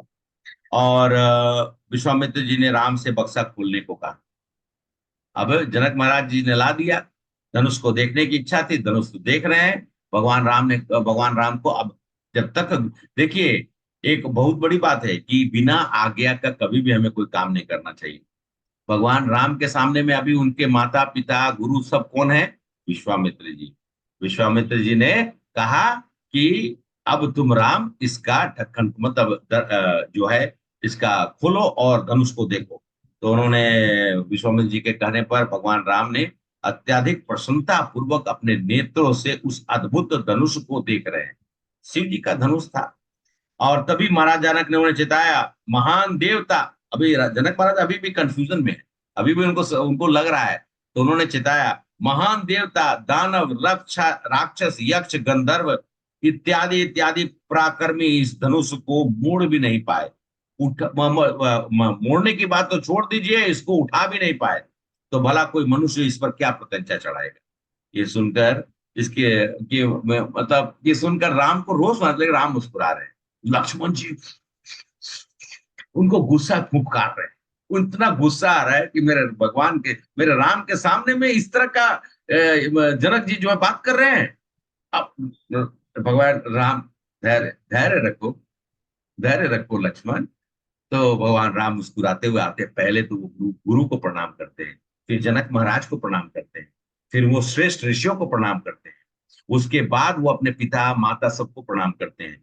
और रामचंद्र जी चढ़ जाते हैं, उसका ढक्कन खोलते हैं, खेल खेल में अपने बाएं हाथ से उठा लेते हैं। खेल खेल में मतलब ऐसे ही मत हो, सीधा बाएं हाथ से उठाते हैं। सब लोग देखकर स्टंड, एकदम मतलब फ्रीज, सिचुएशन एकदम फ्रीज है, कोई कुछ बोल नहीं रहा है। विश्वामित्र तो मुस्कुरा रहे हैं, जनक महाराज भी फ्रीज थे, उनका भाई कुशध्वज वो भी फ्रीज, वहां पर जितने और हैं सब फ्रीज, कोई नहीं, खाली लक्ष्मण जी, विश्वामित्र जी और भगवान राम वो एकदम नॉर्मल में है। बराबर भगवान ने निकाला और आश्चर्यचकित देख भाव से सब लोग देख रहे। राम ने एक ही क्षण में रस्सी उठाया और उन्होंने बाएं हाथ से तीर को पकड़ा, प्रत्यंचा क्योंकि लंबी तीर थी, उन्होंने प्रत्यंचा चढ़ाया और जैसे ही प्रत्यंचा चढ़ाकर बल पूर्वक उसको मोड़ने का प्रयास किए। मतलब उसको जैसे तीर ऐसा होता है ना, तो यहाँ पे चढ़ाने के लिए थोड़ा सा मोड़ना पड़ता है तीर को। और जब मोड़ने की कोशिश किए, अचानक से तर तर तर तर तर तर तर करके भयंकर गर्जना के साथ में पूरा धनुष ही टूट गया। जैसे धनुष टूटा, इतनी जोर की गर्जन हुई कि भगवान विष्णु जो हमेशा योग माया मतलब निद्रा अवस्था में, तो उनका भी जो है दम हिल गया। शंकर जी का तो आसन हिलने लगा, पूरे चारों तरफ में पादम पर्वत श्रृंखला से सुनामी नामी सुना था वो सब भी आ गया। इतना इतना भयंकर आवाज हुई। और असल में धनुष के टूटने की आवाज किसी पर्वत के फटकर बिखरने की आवाज, जैसे पर्वत गड़गड़ा कर जब निकलता है ना आवाज आती है। शायद हम सब लोग जो लोग देव भूमि में रहते हैं उनको ये मालूम होगा। सब वहां के मौजूद लोग जो थे, जितने लोग थे जो फ्रीज थे, वो धड़ाम धड़ाम धड़ाम धाम सब गिर गए। इधर कोई गिरा, कोई उधर गिरा, पूरा राजधानी में जितने लोग थे। बारे जब भगवान का निद्रा टूट गया, शंकर जी का सिंहासन डोल गया, तो बाकी सबको दुआ छोड़ दिए। मात्र 4 लोग खड़े रहे, मात्र 4 लोग खड़े रहे। कौन कौन? एक विश्वामित्र, एक भगवान राम, एक लक्ष्मण जी और एक जनक महाराज। यहाँ तक कि उनके भाई कुशध्वज भी बैठ गए नीचे। इतनी जोर की जो आवाज हुई थी। तब महाराज जनक ने विश्वामित्र से अनुरोध किया कि हे महाराज, अब तो जिस प्रयोजन के लिए इस धनुष को रखा था वो तो समाप्त हो गया। अब जो है, कृपया करके आप महाराज दशरथ को संदेश भिजवाइए, राम सीता का विवाह का शामिल होने का निमंत्रण पहुंचाने के लिए मैं अपने दूत को भेजता हूँ। विश्वामित्र ने राम और लक्ष्मण को आशीर्वाद दिए। हे पुत्र, इसी प्रयोजन के लिए मैं तुम्हें लाया था। तो राम जी तो जानते, राम जी मुस्कुराने लगे, पर मैं तुम्हें धनुष दिखाने का नहीं, ये प्रयोजन तो ये था कि सीता का पानी ग्रहण, मतलब शादी होने के लिए जनक महाराज ने ये प्रयोजन बना रखा था। और जनक महाराज परेशान थे कि एक भी ऐसा योग परम पुरुष या उस तरह का जिसके अंदर में इस तरह का शक्ति हो, वो उनको मिल नहीं रहा था और बहुत दुखित थे। उन्होंने ये संदेश मुझे भेजा था, इसलिए मैं आपको यहाँ पर लेके आया हूँ। मेरे प्रयोजन के लिए आप लोगों को आज ये बताया हूँ। तो भगवान रामचंद्र जी ने कहा, गुरुवर आपका जो आदेश है, वो मेरे माता पिता ने मुझे कहा जो आप आदेश देंगे वो मुझे पूर्ण करना है। तो आपने कहा, तो बोले कि हे पुत्र, मेरी इच्छा यही है कि तुम यहाँ पे हमारे साथ रुको। और तब तक महाराज दशरथ को खबर जाती है, दशरथ महाराज आते हैं, तब तक यज्ञ भी संपन्न हो जाएगा और शादी का जो विधि विधान के अनुसार हम सब लोग बैठकर मंत्रणा कर कर शादी की तारीख निकालते हैं और तुम्हारी शादी जो है यहाँ पे संपन्न। लक्ष्मण जी तो पूरा डांस कर, मतलब नृत्य करने लगे। उनको तो अपने भाई की शादी सुनकर होता ना, भाई की शादी होने वाली है तो ऐसा, तो लक्ष्मण जी एकदम हर्षित और नाराज थे। अभी एकदम एकदम ठीक। तो लक्ष्मण जी को विश्वामित्र देख के क्या बोलते हैं, पुत्र तुम हंसते हुए अच्छे लगते हैं, तुम गंभीर अच्छे नहीं लगते, डर लगता है। ये पृथ्वी में सब डर जाए, तुम अगर गंभीर हो जाओ। अब शेष नाग को कोई देख कर डरे नहीं तो और क्या होगा। तो खैर फिर 4 दिन महाराज ने दशरथ महाराज तक संदेश गया। दशरथ महाराज जैसे सुने, रानियों को बुलाए। देखो जनक नगरी से दूत आया है और संबंध लेके आया है कि राम ने वीरता पूर्वक धनुष को तोड़ा और पूरी वृतांत भी सुनाया दूत ने, कैसे कैसे राम ने विश्वामित्र जी को, जो मैंने आप लोग को कथा का शुरुआत में बताया वो अब मैं नहीं बताऊंगा, वो उन्होंने बताया कि राम ने ये किया। राम लक्ष्मण आपके 2 पुत्र ने इतना सारा करते हुए जनकपुर पहुंचे और वहां जाकर उन्होंने जनक जी के सबसे बड़ी समस्या का समाधान किया। उन्होंने उस तीर को प्रत्यंचा चढ़ाने के दरमियान तीर टूट गया। अब पानी ग्रहण के लिए महाराज जनक आपसे आज्ञा मांग रहे। दशरथ महाराज ने तुरंत अपनी रानियों को बुलाया, मंत्रणा के बोले जल्दी जल्दी तैयारी करो। और फिर बोले कि अभी मुझे जल्दी अपने राम के बिना तो रह नहीं सकते हैं। भरत शत्रुघ्न को बुलवाए, सुमंत जी को बुलवाए, वशिष्ठ ऋषि को बोले जल्दी कर, जल्दी चलिए आप लोग। रानियों को बोले कि अब तुम जो है तैयारी करो, यहाँ पर मतलब पुत्र वधू का जो है आने का तैयारी करो। तो दोनों भाई भरत शत्रुघ्न, सुमंत, वशिष्ठ और जितने भी थे सब लोग वहां से प्रस्थान कर गए। 4 दिन के बाद यात्रा करके महाराज दशरथ जो है मिथिला के सीमांत क्षेत्र पे पहुंचे और महाराज जनक अत्यंत प्रसन्नता से अपने अतिथियों का राजसी स्वागत किया। हाथ जोड़कर नगर के बाहर आकर महाराज दशरथ को अपने नगर में ले गए। महाराज दशरथ अपने पुत्रों के साथ परामर्श करने के बाद निश्चित किया कि विवाह संस्कार ठीक अगले दिन एक शुभ मुहूर्त पे किया जाएगा। महाराज दशरथ ने भी उनके महाराज जनक को उन्होंने कहा कि आप विधि विधान के अनुसार एक पिता का जो है कर्तव्य उन्होंने पूरा किया। एक पुत्र का जो मतलब पिता होते हैं उनको आज्ञा देनी पड़ती है कि हाँ आप करिए। तो महाराज जनक तो पहले से तैयारी करके रखे हुए थे। अगले दिन सुबह में सब लोग आए। महाराज दशरथ ने अनुरोध किया कि वशिष्ठ ऋषि से उनके राजवंश का इतिहास सुने और इस गाथा को समाप्त होने पर विश्वामित्र ऋषि ने महाराज जनक से औपचारिक तौर पर यह अनुरोध किया कि आप 2 पुत्रियों सीता और उर्मिला का विवाह जो है उर्मिला का लक्ष्मण जी के साथ में और उन्हें कहा कि आपके छोटे भाई, ये परामर्श कौन दे रहे हैं? ये परामर्श विश्वामित्र और वशिष्ठ मुनि दोनों मिलकर दे रहे हैं। गुरु श्रेष्ठ लोग हैं कि कुशध्वज के दो कन्याएं, मांडवी और सूतकीर्ति, महाराज के 4 पुत्र, और यहाँ पर भी 4 कन्याएं, तो 4 बहनें हैं। तो चारों की शादी एक ही विवाह स्थल में एक ही समय में जो है संपन्न करा दिया जाए। महाराज बोले, दशरथ बोले कि मैं तो एक को लेने आया था, यहाँ तो मुझे 4 मिले। बोले इससे बढ़कर मेरे लिए और क्या होगा? उन्होंने कहा, जनक महाराज ने हाथ जोड़ा, कुछ ध्वज भी आए, उन्होंने हाथ जोड़कर कहा कि अगर महाराज आपकी आज्ञा हो तो इस सविनय निवेदन को कि हमारी 4 कन्याओं का जो है शादी आपके 4 पुत्र से हो जाए, आपके 4 तेजस्वी पुत्रों से हो जाए। तो उन्होंने ये सब चीजें, और इस बीच में जनक महाराज ने जो कथा मैंने आपको सुनाई, जनक महाराज ने अपने मतलब निमि वंश में, और जनक कैसे कहलाते हैं, मतलब वो तो क्षीरध्वज है, नाम तो उनका क्षीरध्वज है, लेकिन लोग उनको जनक के नाम से ही जाना, उनके वंश में हर व्यक्ति जनक के नाम से जाना जाता है। जनक जो मतलब प्रकट हुए हैं, तो इसलिए, और मिथिला जो देश है, मिथिला नगरी, आज के समय में कहा जाता है कि मिथिला नगरी जो है वो क्षेत्र थोड़ा नेपाल में भी है, और बिहार का जो उस भाग में, उत्तर भाग में, जो नेपाल के साथ में सटता है, हमारे घर से ज्यादा दूर नहीं, करीब 55 किलो, मैंने कल बताया था आप लोगों को, ज्यादा दूर नहीं है। अहिल्या स्थान है, सीतामढ़ी है, और साथ साथ में जनकपुर है।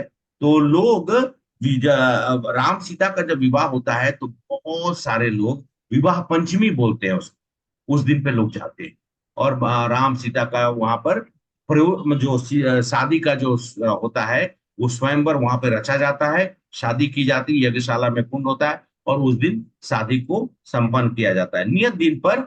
अब महाराज को दोनों गुरुओं ने, वशिष्ठ ऋषि ने, विश्वामित्र ऋषि ने, सदानंद जी से, और गौतम ऋषि भी आ गए, सब लोगों ने मंत्रणा करके एक शुभ मुहूर्त निकाला। वशिष्ठ मुनि ने जनक के पास जाकर बोले, कौशल नरेश आपके 4 पुत्र के साथ में बाहर खड़े हैं और आपकी प्रतीक्षा कर रहे हैं, आप अपनी पुत्रियों को इस विशेष मुहूर्त के समय में आप उनको देंगे, मतलब पानी ग्रहण होगा। तो महाराज जनक बोले, महाराज दशरथ को ये नगरी उनकी है, ये राज उनका है। देखिए कैसे राजा थे वो, ये राज उनका है, उनको मुझसे परमिशन लेने की जरूरत, ऐसा कैसा हो गया? इस तुरंत वो दौड़ के भाग के गए, जाकर महाराज दशरथ को उन्होंने प्रणाम किया, बोले कि महाराज आपको मेरे इस राज्य में, ये मेरा राज्य नहीं आपका राज्य है, आपको किसी भी परमिशन की जरूरत नहीं, आप ऐसे ही प्रवेश कर सकते हैं। राजा जनक ने महाराज दशरथ के साथ में अंदर आए, और राज अतिथियों को स्वयं उन्होंने महल में प्रवेश कराकर सबको प्रवेश कराए। उसके बाद बोले कि आपको किसी की अनुमति नहीं चाहिए, आप हमें आदेश करिए। कौन बोल रहे हैं? जनक महाराज। बड़ा सुंदर वृतांत, एक्चुअली में मैं तो संक्षिप्त में बोल रहा हूँ, बहुत सुंदर बात चलता है, लेकिन मैं आपको संक्षिप्त में बताता हूँ। आजकल भी प्रभु जी एक रह गया इंसिडेंट परशुराम जी का। अभी परशुराम जी पे पहुंचे कहाँ हैं प्रभु जी? अभी आ रहे नहीं, हैं, वो जब धनुष टूटा था तब वो आए थे। नहीं, वाल्मीकि रामायण के अनुसार में अभी वाल्मीकि जी का आने का समय है, अभी मैं आ रहा हूँ। अच्छा। ये मैं खत्म कर दूंगा आज आपका वाल्मीकि जी का, सॉरी, वाल्मीकि रामायण के अनुसार में अभी आएगा, बस वो मैं परशुराम जी, हाँ। याद है। तो अभी तो शादी ही नहीं संपन्न हुई, शादी करने के लिए तब सब कुछ हुआ। अभी सुनिए एक पुत्री के पिता का और एक पुत्र के पिता का संवाद। महाराज जनक ने कहा, आप हमें आज्ञा दीजिए, आप जब जो आज्ञा देंगे उस वो मेरे सर आंखों पे। बोले महाराज जनक को, देने वाला कौन? देने वाला कौन? आप। लेने वाला कौन? मैं। देने वाला का हाथ हमेशा ऊपर रहता है, लेने वाला का हाथ हमेशा नीचे रहता है। आप देने वाले हैं, आप मुझसे भी ज्यादा श्रेष्ठ है। मैं क्या श्रेष्ठ, मैं तो आपसे भिक्षा मांग रहा हूं, और मुझे एक नहीं 4 मुझे पुत्रियों की प्राप्ति हो रही है। महाराज जनक, ये दान या ये जो आप दे रहे हैं, इससे और कोई तुलना की ही नहीं जा सकती है, इसलिए मैं आपको प्रणाम करता हूं। महाराज दशरथ बोलते हैं कि मैं आपको प्रणाम करता हूं, और आपके आदेश के अनुसार जो भी आप करना चाहेंगे मैं उसका पालन करूंगा। भावुक होकर एकदम भावुक हो गए राजा जनक, बोले हे उदार हृदय, हे उदार हृदय वाले नरेश, और आपके ये जो राजकुमार मेरी पुत्री सीता का और मेरी उर्मिला, मांडवी और सूतकीर्ति का कृपया करके आप अपने हाथ में ग्रहण करिए। उन्होंने कहा, और इस तरह से अपने जीवन संगनी के रूप में स्वीकार करिए। समस्त सद्गुणों की भंडार है ये कन्याएं, और ये अपने प्रति, ये आप लोग, आप सभी कुमारों के प्रति सदैव इनका निष्ठावान व्यवहार रहेगा, हमेशा निष्ठता के साथ आपकी सेवा करेंगी, और आपका जैसे आपकी छाया आपका साथ नहीं छोड़ती हैं, उस तरह से मेरी पुत्रियां आप लोग का साथ नहीं छोड़ेंगी। दशरथ महाराज सुनकर गदगद हो रहे हैं और उनके आंख से आंसू गिर रहे हैं। इस तरह के वचन सुनकर जनक महाराज के आंख से आंसू गिरे, स्वर्ग से पुष्प वृष्टि होने लगी, और दिव्य गुंजन, मतलब जो सोरह बोलते हैं, गाना होता है शादी के समय में जो होती है, वो सब गान गान बजा, जो वादन, ये सब शुरू हो गया। राजा जनक ने अपने सौभाग्य को देखा कि आज आज उनके घर में चार चार वरण हो रहा है, मतलब चार चार शादियां एकत्र हो रही हैं। चार पुत्रियों का वो कन्यादान करने वाले हैं। फिर चारों भाइयों को, अपनी अपनी पत्नियों को मतलब जितने भी राजकुमार थे, राम ने सीता जी का, लक्ष्मण जी का, उर्मिला जी के साथ भरत के हाथ में मांडवी का, शत्रुघ्न के हाथ में श्रुत कीर्ति का, चारों अपना साथ में, और उनका जो होता है धोती पहने हुए हैं, और उनका जो अंग वस्त्र को सीता जी के जो चुनरी होती है जो ऊपर से डालते हैं उससे बांधा हुआ है, और उन लोग फेरा ले रहे हैं, यज्ञ कुंड का फेरा ले रहे हैं। बाद में वो अपने माता पिता और वहां पर दशरथ महाराज और जितने भी ऋषि थे सबका उन लोगों ने फेरा लिया, और अंत में शादी संपन्न हुई। सीता को अपनी पत्नी स्वीकार करके राम अत्यंत संतुष्टि हुए। उनको ऐसा लग रहा था, क्योंकि भगवान राम ने दर्शन किया था सीता जी का पुष्प वाटिका में। पुष्प वाटिका में भगवान रामचंद्र जी विश्वामित्र जी के लिए फूल लेने गए थे, तब सीता जी उधर से गुजर रही थी। वो भगवती पूजन करने के लिए जा रही थी, तो सीता जी को देखे तो भगवान राम है, उनका नजर नहीं हट रहा है। भगवान राम इतने सुंदर है, और सीता जी का विवरण दिया गया है कि सीता इतनी सुंदर है। तो अब आप किसकी सुंदरता का हम लोग तुलना करें, सीता जी की सुंदरता का या राम की सुंदरता का? तो दोनों अतुलनीय है, दोनों का तुलना नहीं किया था। भगवान राम ने कहा, इतनी सुंदर कन्या तो मैंने कभी देखा ही नहीं। तो भगवान भी देखिए, भगवान भी मनुष्य रूप में आए, तो वो अपना भाव को जाहिर कर रहे, तो एक टक देखने लगे, तो लक्ष्मण जी आकर थोड़ा सा उन्होंने ऐसा, भ्राता पूजा के लिए लेट हो रहा है, तो विश्वामित्र के लिए हम लोगों ने फूल लेने आए हैं। तो अचानक से राम जी का जो है तंद्रा टूटी, उधर ध्यान भंग हुआ, और बेचारे शर्मा गए। खैर उन्होंने देखा था तो सीता जी को, तो उन्हें समस्त सौंदर्य और सद्गुणों की मूर्ति थी, अति प्रियतम अपने हृदय स्वामी। उनकी अच्छाई, वीरता, बुद्धिमत्ता और सुंदरता का तो कोई विवरण ही नहीं कह सकता है। और भगवान श्री राम, राम तो परम पुरुषोत्तम प्राप्त सीता के। अब ये तो दोनों आदमी एक दूसरे को जब देख रहे हैं, तो उनके मन की भावना को व्यक्त किए हैं वाल्मीकि जी ने, और साथ में रामचरितमानस में तो बहुत और ज्यादा बताया गया है। खैर हम परिकल्पना नहीं कर सकते, विवाह उत्सव के संपन्न हो, अब विवाह जो है वो संपन्न हो गया। विवाह में उपस्थित सभी लोग रात्रि विश्राम के लिए चले गए, शादी हो गया रात्रि को विश्राम करने के लिए। और अगले सुबह ऐसा कहा गया है कि विश्वामित्र ने कहा कि मेरे यहाँ आने का प्रयोजन और मुझे राम को और लक्ष्मण को लाने का प्रयोजन मेरा समाप्त हो गया, अब मुझे आप लोग आज्ञा दीजिए। ये ऐसा कहा गया है वाल्मीकि ऋषि में, ये वाल्मीकि रामायण में, कि जो विश्वामित्र ऋषि वहां से वो अपने आश्रम की ओर प्रस्थान कर गए, हिमालय। लेकिन रामचरितमानस में ऐसा दिया गया है कि वाल्मीकि जी रहते हैं। अब आगे वाल्मीकि जी वापिस जाते हैं अयोध्या में, तो अयोध्या में अगले में भगवान वहां पे जाने के बाद अतिथि सत्कार ये सब होता है। तो 2-3 दिन के बाद विश्वामित्र जी बोलते हैं कि हे राम, अब मुझे जाने का इजाजत दे दो। तो रामचंद्र जी ने कहा, गुरुवर, मुझे लगता है कि आज का तिथि ठीक नहीं है, आज का जो डेट है वो शुभ नहीं है, तो आप रुक जाइए। तो बेचारे रुक जाते हैं। फिर 2-3 दिन हुआ, 2-3 दिन के बाद फिर बोले कि हे राम, अब मुझे जाने दो। तो बोले कि गुरुवर, आज का वो दिशा जो है ना, जिस दिशा में आप जाना चाहते हैं, वो दिशा दीर्घशूल है। मतलब उस दिशा में ट्रैवल नहीं करना है। रामचंद्र जी कुछ न कुछ बहाना बना के उनको रोकते रहे। महीना भर होने के बाद विश्वामित्र को समझ में आ गया कि राम उनको छोड़ने वाले नहीं है। और रामचंद्र जी के पास जब आए तो रामचंद्र जी अपना, क्योंकि विश्वामित्र जो उनके साथ में जितना समय वशिष्ठ ऋषि हैं तब, लेकिन विश्वामित्र जी के साथ में रहे, तो उन्होंने उनका साथ में जो एक आत्मीयता का जो होता है कि संबंध जो है ना, तो इतना इतना प्रगाढ़ था। तो एक महीना के बाद बोले कि हे राम, अब मेरा समय हो गया, अब मुझे जाने दो। तो बोले कि ऐसा कैसे हो सकता है, अभी तो मेरा शादी का एक महीना भी नहीं हुआ है, और अभी तो आपको आशीर्वाद देना है। ये वो करते करते अंत में विश्वामित्र जी को काफी दिन तक उन्होंने रोक लिया। अंत में वशिष्ठ ऋषि से जाकर विश्वामित्र जी बोलते हैं, अब मैं जा नहीं पाऊंगा, राम को छोड़कर नहीं जा पाऊंगा, कृपया करके आप राम को समझाइए। वो बार बार मुझे कुछ ना कुछ बोलकर रोक लेता है। तब वशिष्ठ ऋषि ने जाकर राम से कहे, हे राम, हम सब लोग का कार्य कुछ सीमित दायरे में होता है। विश्वामित्र जी को अब जाने दीजिए, उनको अपनी तपस्या करने दीजिए। अब विश्वामित्र को प्रस्थान करने का समय आ गया है। तब जाकर वशिष्ठ ऋषि ने, बड़े राम लक्ष्मण भरत से बड़े, मतलब खासकर रामचंद्र जी वो बहुत उदास हो गए विश्वामित्र जी के जाने पर।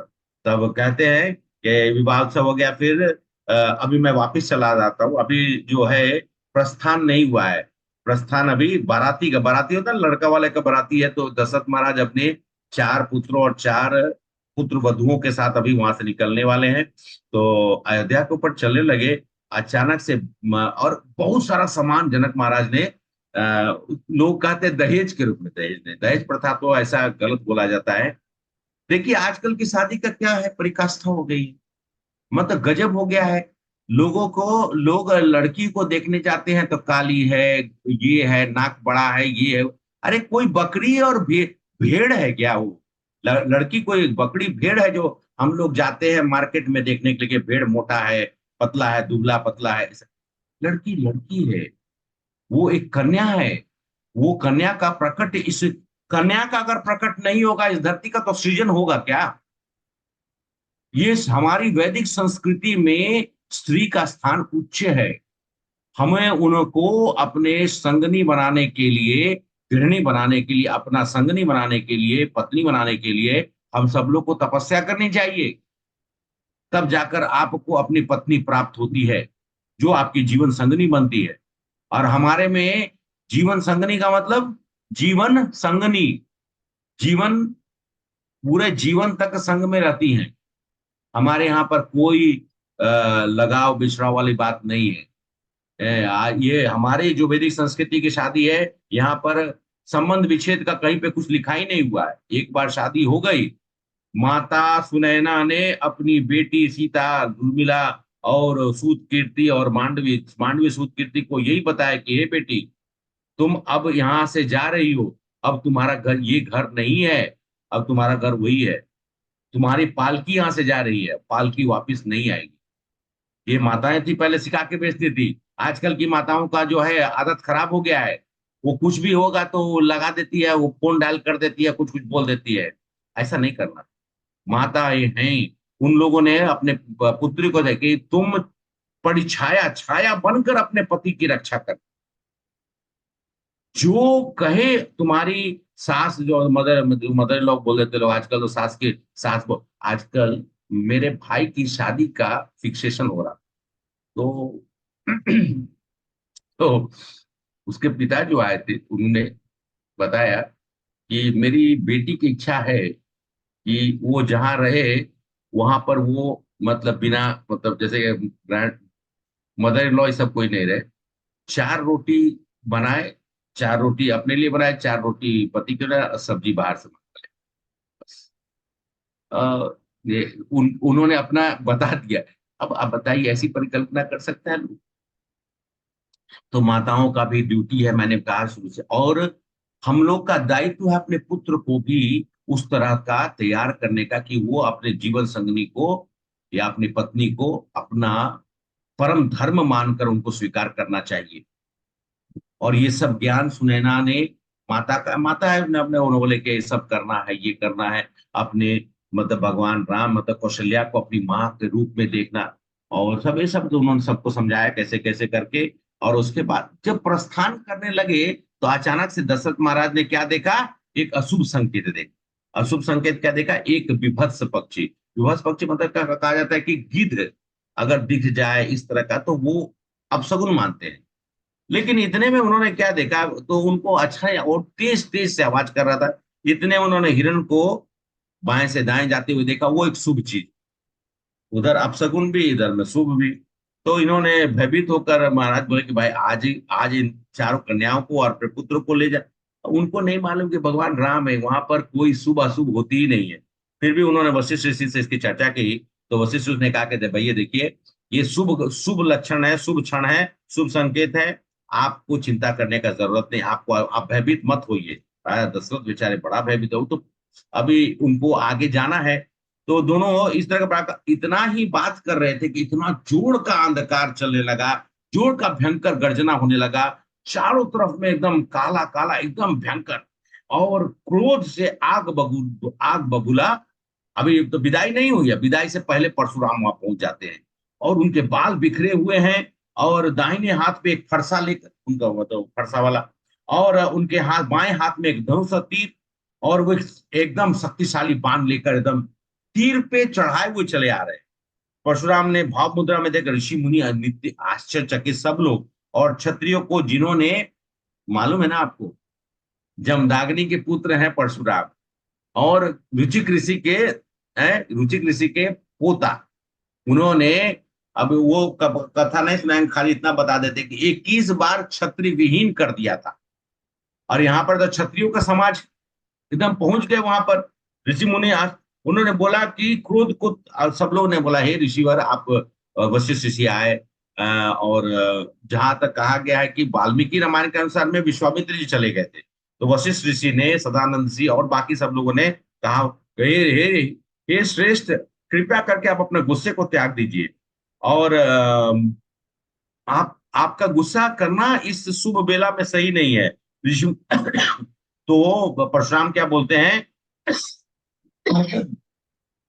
मैंने सुना है कि शिव जी का धनुष यहां पर किसी ने तोड़ा है, मैं किसी और का कोई क्षति नहीं करने आया हूं, मैं उसको मारने के लिए आया।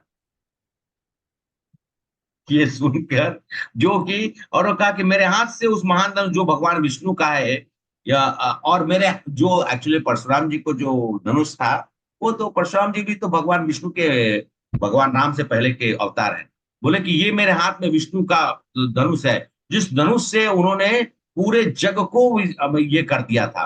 तो उन्होंने कहा कि ठीक है, अब अत्यंत पराक्रमी समझ के सब लोग तो सोचते कि महाराज ये तो आ गए परशुराम जी, सब लोग शांत हो गया। तो इतने में लक्ष्मण जी आकर बोले कि मेरे बड़े भाई ने धनुष तोड़ा है, बताइए क्या करना है। अब उसको मतलब कि ये संवाद चलता है, लक्ष्मण जी और परशुराम का संवाद जो है ना, और लक्ष्मण जी उनको और चिढ़ाते गए, परशुराम जी और गुस्सा करते गए।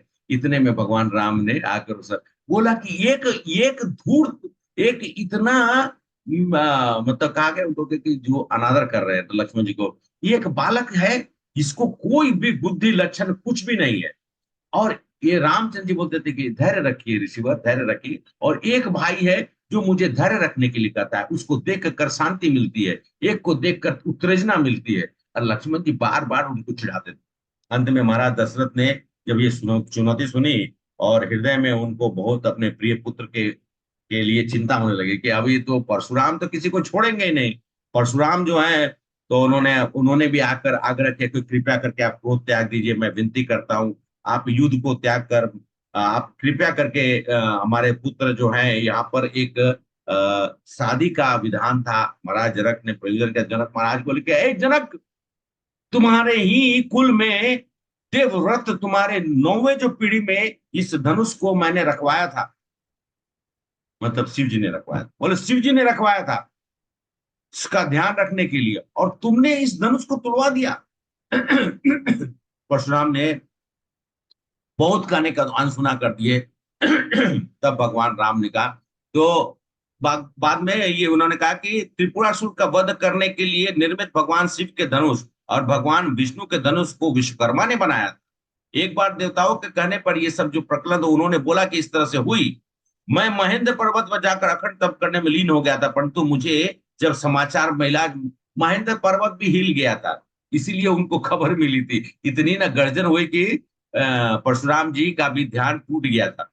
और भगवान शिव का किसी ने धनुष तोड़ दिया है, मैं इसीलिए यहाँ पर आया हूँ, मुझे बताओ किसने तोड़ा है। तब फिर उन्होंने बताया कि भगवान श्री रामचंद्र जी ने धनुष तोड़ा। तो भगवान श्री रामचंद्र, इतने में जितना संवाद हुआ था, तब परशुराम ने सोचने लगे कि कौन ऐसा व्यक्ति हो सकता है जो धनुष के ऊपर में प्रत्यंचा चढ़ाए और प्रत्यंचा चढ़ाने के समय में धनुष टूट जाए। तो उन्होंने कहा कि हे राम, तुम्हें देखकर मन में शीतलता होती है, तुम ये धनुष लो और मुझे परिचय दो अपना। उन्होंने पूछा नहीं कि तुम हो कौन। तो राम ने घोषणा कर, आप एक ब्राह्मण हैं और आपका संबंध ऋषि विश्वामित्र से है, विश्वामित्र मेरे गुरु थे, इसलिए मैं आपका वध नहीं करूं। तो विश्वामित्र भी संबंध में आ गए ना, जमदाग्नि मतलब रुचिक ऋषि के पत्नी से जमदाग्नि, और उधर में उनकी माँ के मतलब एक जनरेशन आगे विश्वामित्र जी बड़े हैं अगर ओदा में देखा जाए। उन्होंने कहा कि विश्वामित्र के परिवार से आपका संबंध है, इसलिए मैं आपको चुनौती नहीं देता हूं, आपको मैं इतना ही कहता हूं कि मैं इस प्रयोजन का मैं भागीदार हूं। और अगर आप को ये लगता है कि इसको धनुष को तोड़ने से मैंने कोई गलती किया है, तो मैं आपसे प्रार्थना करता हूं, जो भी आपको मुझे सजा देना वो दीजिए। तो परशुराम बोलते कि इतना मीठा बोलता है, इतना मीठा बोलता है, एक जो है कर्कश बोलता है और ये इतना मीठा बोलता है। तो परशुराम जी ने फिर उनको बोले कि मेरा ये धनुष है। तो विष्णु भगवान का धनुष है, विष्णु भगवान का धनुष का नाम मैंने बताया था आप लोगों को, कौन है? सारंग। तो सारंग धनुष है, उसके ऊपर में उसको तुम चढ़ाकर इस बाण को छोड़। तो जो एक तेजस्वी बाण था, तो तुरंत राम समझ गए कि ये मेरी परीक्षा ले रहे हैं, तुरंत उन्होंने धनुष लिया और तीर को चढ़ा दिया उसके ऊपर में। जब तीर को चढ़ा दिए तो ये आश्चर्यचकित हो गए, बोले कि ये और कोई नहीं है, ये खुद विष्णु के ही रूप में है। तब उन्होंने राम को उन्होंने कहा, राम के बिना कुछ कहे परशुराम का अनुराग स्वीकार करना। रामचंद्र जी ने पराक्रमी बाण को साधना परशुराम महेंद्र पर्वत की ओर अब कहे कि अब साध दियो तो तुमको छोड़ना ही है। तो उन्होंने कहा, हे हे श्रेष्ठ, मैं ये तीर आपके जो पुण्य जो आपने अर्जित किया है और उसको और जितने पाप जो आपने उसको मैं समाप्त करता हूं।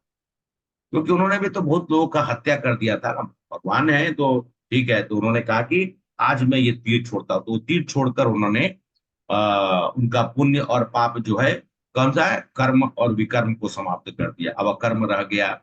तो भगवान वो भी तो परशुराम, राम से परशुराम, परसा था इसलिए उनका नाम परशुराम पड़ा। तो राम के अग्रज भी थे, विष्णु के अवतार भी थे, शाक्तवेश अवतार लेके आए हुए थे। तो अंत में उन्होंने छोड़ने के बाद फिर वहां से परशुराम जी चले गए और पूरा प्रयोजन समाप्त हुआ। राजा ने जो राजा जनक, राजा दशरथ एक दूसरे से मिलते हैं। रानियां जो है अंत में अब कहा जाता है कि एक्चुअली मदर इन लॉ अपने दामाद को बुलाती है। तो दामाद, नियम है ऐसे भी, वो बुलाकर आशीर्वाद देती है और उनसे प्रार्थना करती है कि मेरी पुत्री जो है बड़े जतन से पाली पाली पोसी गई है, कृपया करके इसका ध्यान रखिएगा। और आंखों से अश्रु अश्रु के मोती जो है वो अपने दामाद को दे देती है कि इसको ले जाकर इतना ही ध्यान रखिएगा कि इसको कोई कष्ट ना हो, ऐसा कहकर विदा कर देती है। और वहां से विदाई हो जाती है। राजा, आगे की कथा हम लोग करेंगे। यहाँ पे बालकांड समाप्त हो जाता है। यहाँ बालकांड समाप्त होता है। दशरथ महाराज अपने पुत्र वधुओं को लेकर जाती है। बस मेरा 2 लाइन और बोलने का मकसद है, वैसे समय तो ज्यादा हो गया। एक मतलब आज हमारे समाज में शादी क्यों नहीं टिक रही, क्यों नहीं शादी टिकती?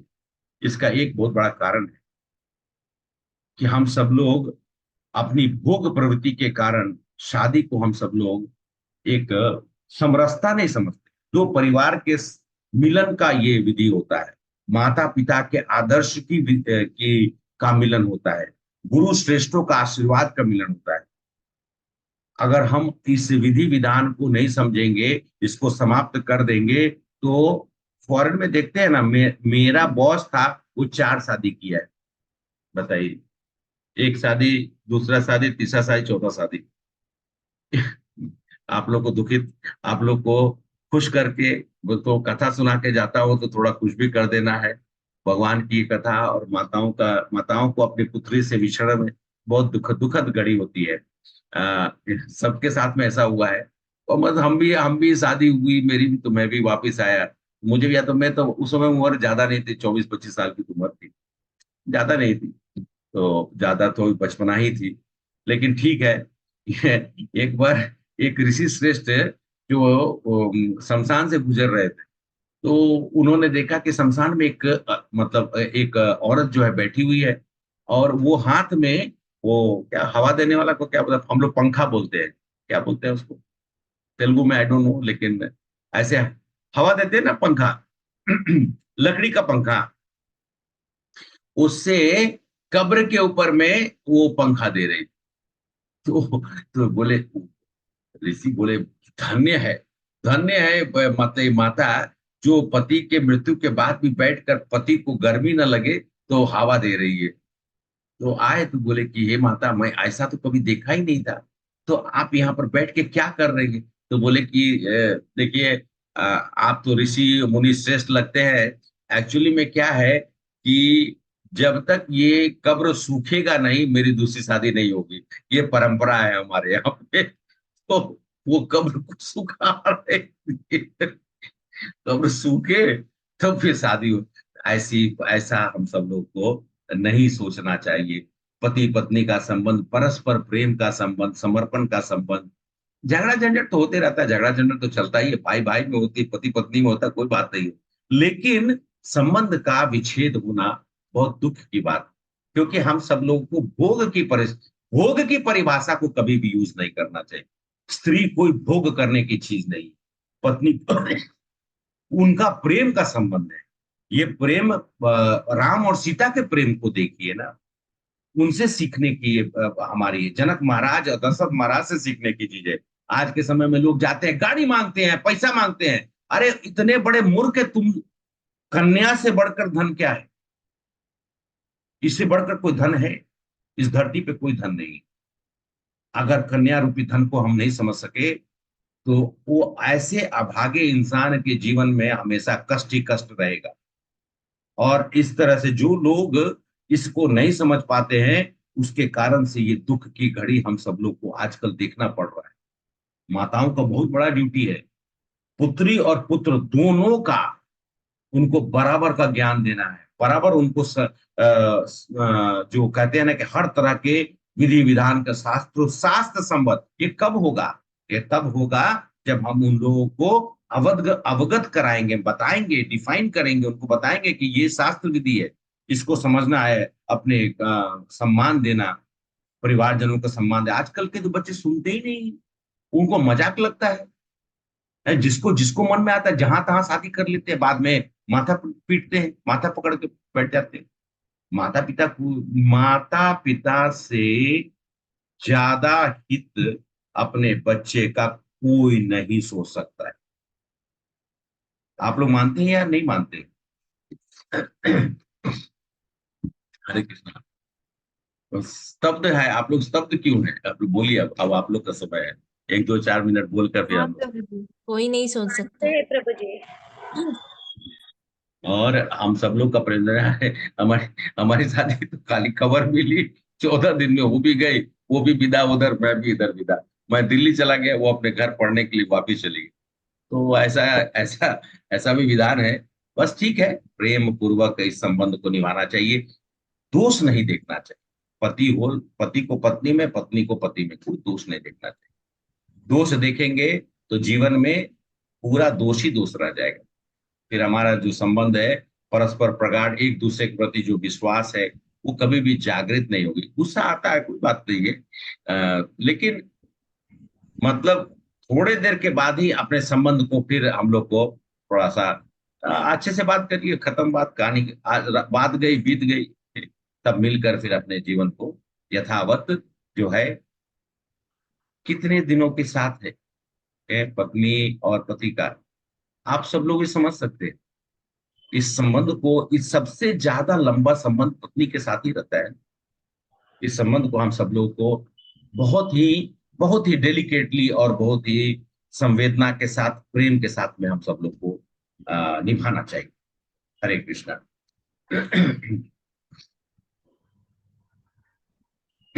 बोलिए अब आप लोग। अभी हो गया कथा, फिर हम लोग बाल कांड खत्म हुआ, अब अयोध्या कांड में करेंगे। एक दो दिन के अंदर में अयोध्या कांड में समाप्त करेंगे।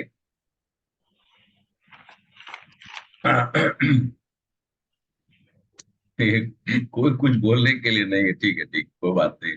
भगवान की कथा ऐसी ही है। प्रभु जी कल भी होगा क्या क्लास?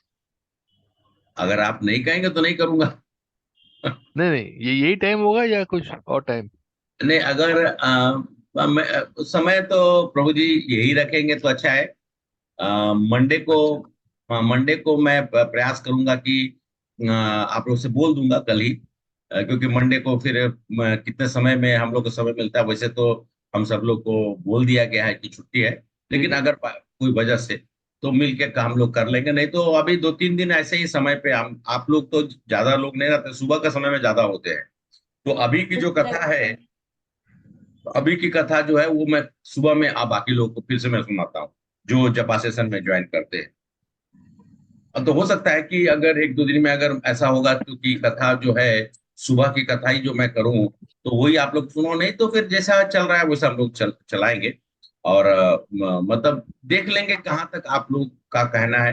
अभी बाल लीला सुनना बहुत, क्योंकि अभी राम लला आ रहे हैं ना, तो बाल बाल कांड की जो लीला है उसको सुनने में ज्यादा मैंने ध्यान दिया, जिससे कि आप सब लोग बाल लीला को सुन सके। उसमें बहुत सारे वृतांत है। जैसे हमने भी सुना तो कुशध्वज, मुझे तो मालूम ही नहीं था खीरध्वज नाम है। मुझे ये नहीं मालूम था कि जनक महाराज, तो जनक ही महाराज जानते थे। जब मैंने पढ़ा थोड़ा और शास्त्रों के द्वारा बताया गया कि जनक पोजीशन का नाम है और उसको ऑक्युपाई करते हैं, उनका अलग नाम होता है, वो उनको जनक बोला जाता है। और निमि के वंश में, निमि मैं जाना, राजा निमि के बारे में जानता था, लेकिन निमि के वंश में है ये मैं नहीं जानता जी।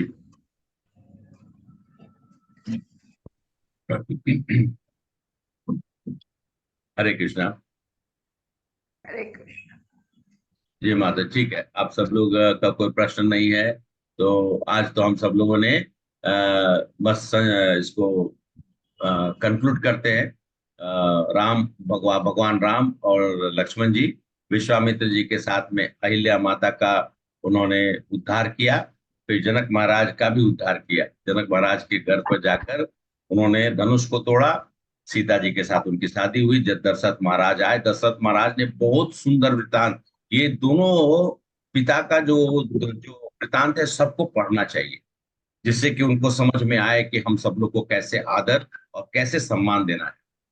और वो करके महाराज दशरथ, परशुराम जी की हम लोगों ने सुन ली। परशुराम जी वापिस चले गए और बोले कि राम अब तुम्हारा समय आ गया, तुम अपना काम करो। और इसके बाद दशरथ महाराज वापिस आ गए। विश्वामित्र जी को बीच में हम लोग निकाले थे, लेकिन एक्चुअली में रामचरितमानस में बाद में जाते हैं, तो ये दोनों भी मैंने आप लोग को वृत्तांत सुना दिया। और इस तरह से हम सब लोग यहाँ पर बाल कांड को समाप्त करके अयोध्या कांड में प्रवेश करेंगे। हरे हरे कृष्णा प्रभु जी। प्रभु जी धन्यवाद। धन्यवाद, प्रणाम माता जी। शायद मुझे सोमवार को ज्वाइन शायद मैं नहीं कर पाऊंगी प्रभु जी, क्योंकि प्राण प्रतिष्ठा है उस दिन, घर पर है ना, पूजा रखी गई है। अच्छा अच्छा अच्छा, कोई बात है। सुबह में नहीं है, हाँ, सुबह ज्वाइन नहीं कर पाएंगे, रात को कल आप ज्वाइन करें। नहीं, अपनी ये वाली क्लास, ये वाली क्लास ये रात को होती है ना। आप बोले पूजा तो सुबह में है। नहीं रात को ही है, शाम को। अच्छा अच्छा, ठीक है ठीक है, कोई बात नहीं। आप हाँ, अगले दिन सुबह सुन लीजिएगा, आप तो दोनों हाँ, समय में आते हैं, ठीक है। हाँ वही मतलब, हाँ मेरा फर्ज बनता है ना आपको बताना, इसलिए नहीं नहीं, मैं कोई बात नहीं, नो प्रॉब्लम। जितने लोग आ रहे हैं उनको कथा सुनने को मिल रहा है। और पद्मी माता जी तो रहती है तो वो कथा सुनती भी हैं, करती भी हैं। तो इसलिए बस इतना ही बोल सकते हैं। वैष्णव वैष्णव नमो नमः। राम सीता लक्ष्मण हनुमान भरत शत्रुघ्न सबकी जय हो। और यहाँ पर उपस्थित हमारे जितने भी माताएं और प्रभु जी आप लोग की भी जय हो। भगवान Thank you. राम आ रहे हैं, हम सब लोग इंतजार कर रहे हैं, रामलला आने वाले हैं। तो बालकांड इसलिए हम लोग विशेष मैंने काफी समय तक किया, हम लोग संक्षिप्त कर सकते थे लेकिन इसका आनंद अलग है। तो अब कल अयोध्या, क्योंकि अयोध्या कांड में फिर जाएंगे तो थोड़ा सा डिफरेंट मूड आ जाएगा, लेकिन करेंगे जितना हो सकता है उतना करके आप लोगों को बहुत आप चीजें हैं प्रभु जी, हम लोगों को पता नहीं है। आज अभी आप जो राम कथा सुना रहे थे ना, हम लोगों को बहुत चीजें जो बात पता नहीं है हम लोगों ने सुन लिया है, जान लिया है। तो thank you very much Prabhu ji. Hari बोल। माता जी, Hare Krishna, thank you so much. आप हरि सब बोल लोग जगन्नाथ फिर से जुड़िए। प्रभु जी। हरि हरि बोल। बोल। श्रील प्रभुपाद की जय, जय जय रामायण की जय और राम कथा की जय। हरे जय। कृष्णा। हरि बोल। हरे कृष्ण। थैंक मैं यू। बंद कर रहा हूँ। Hare Krishna, thank you so जी मच। प्रभु। हरे कृष्णा।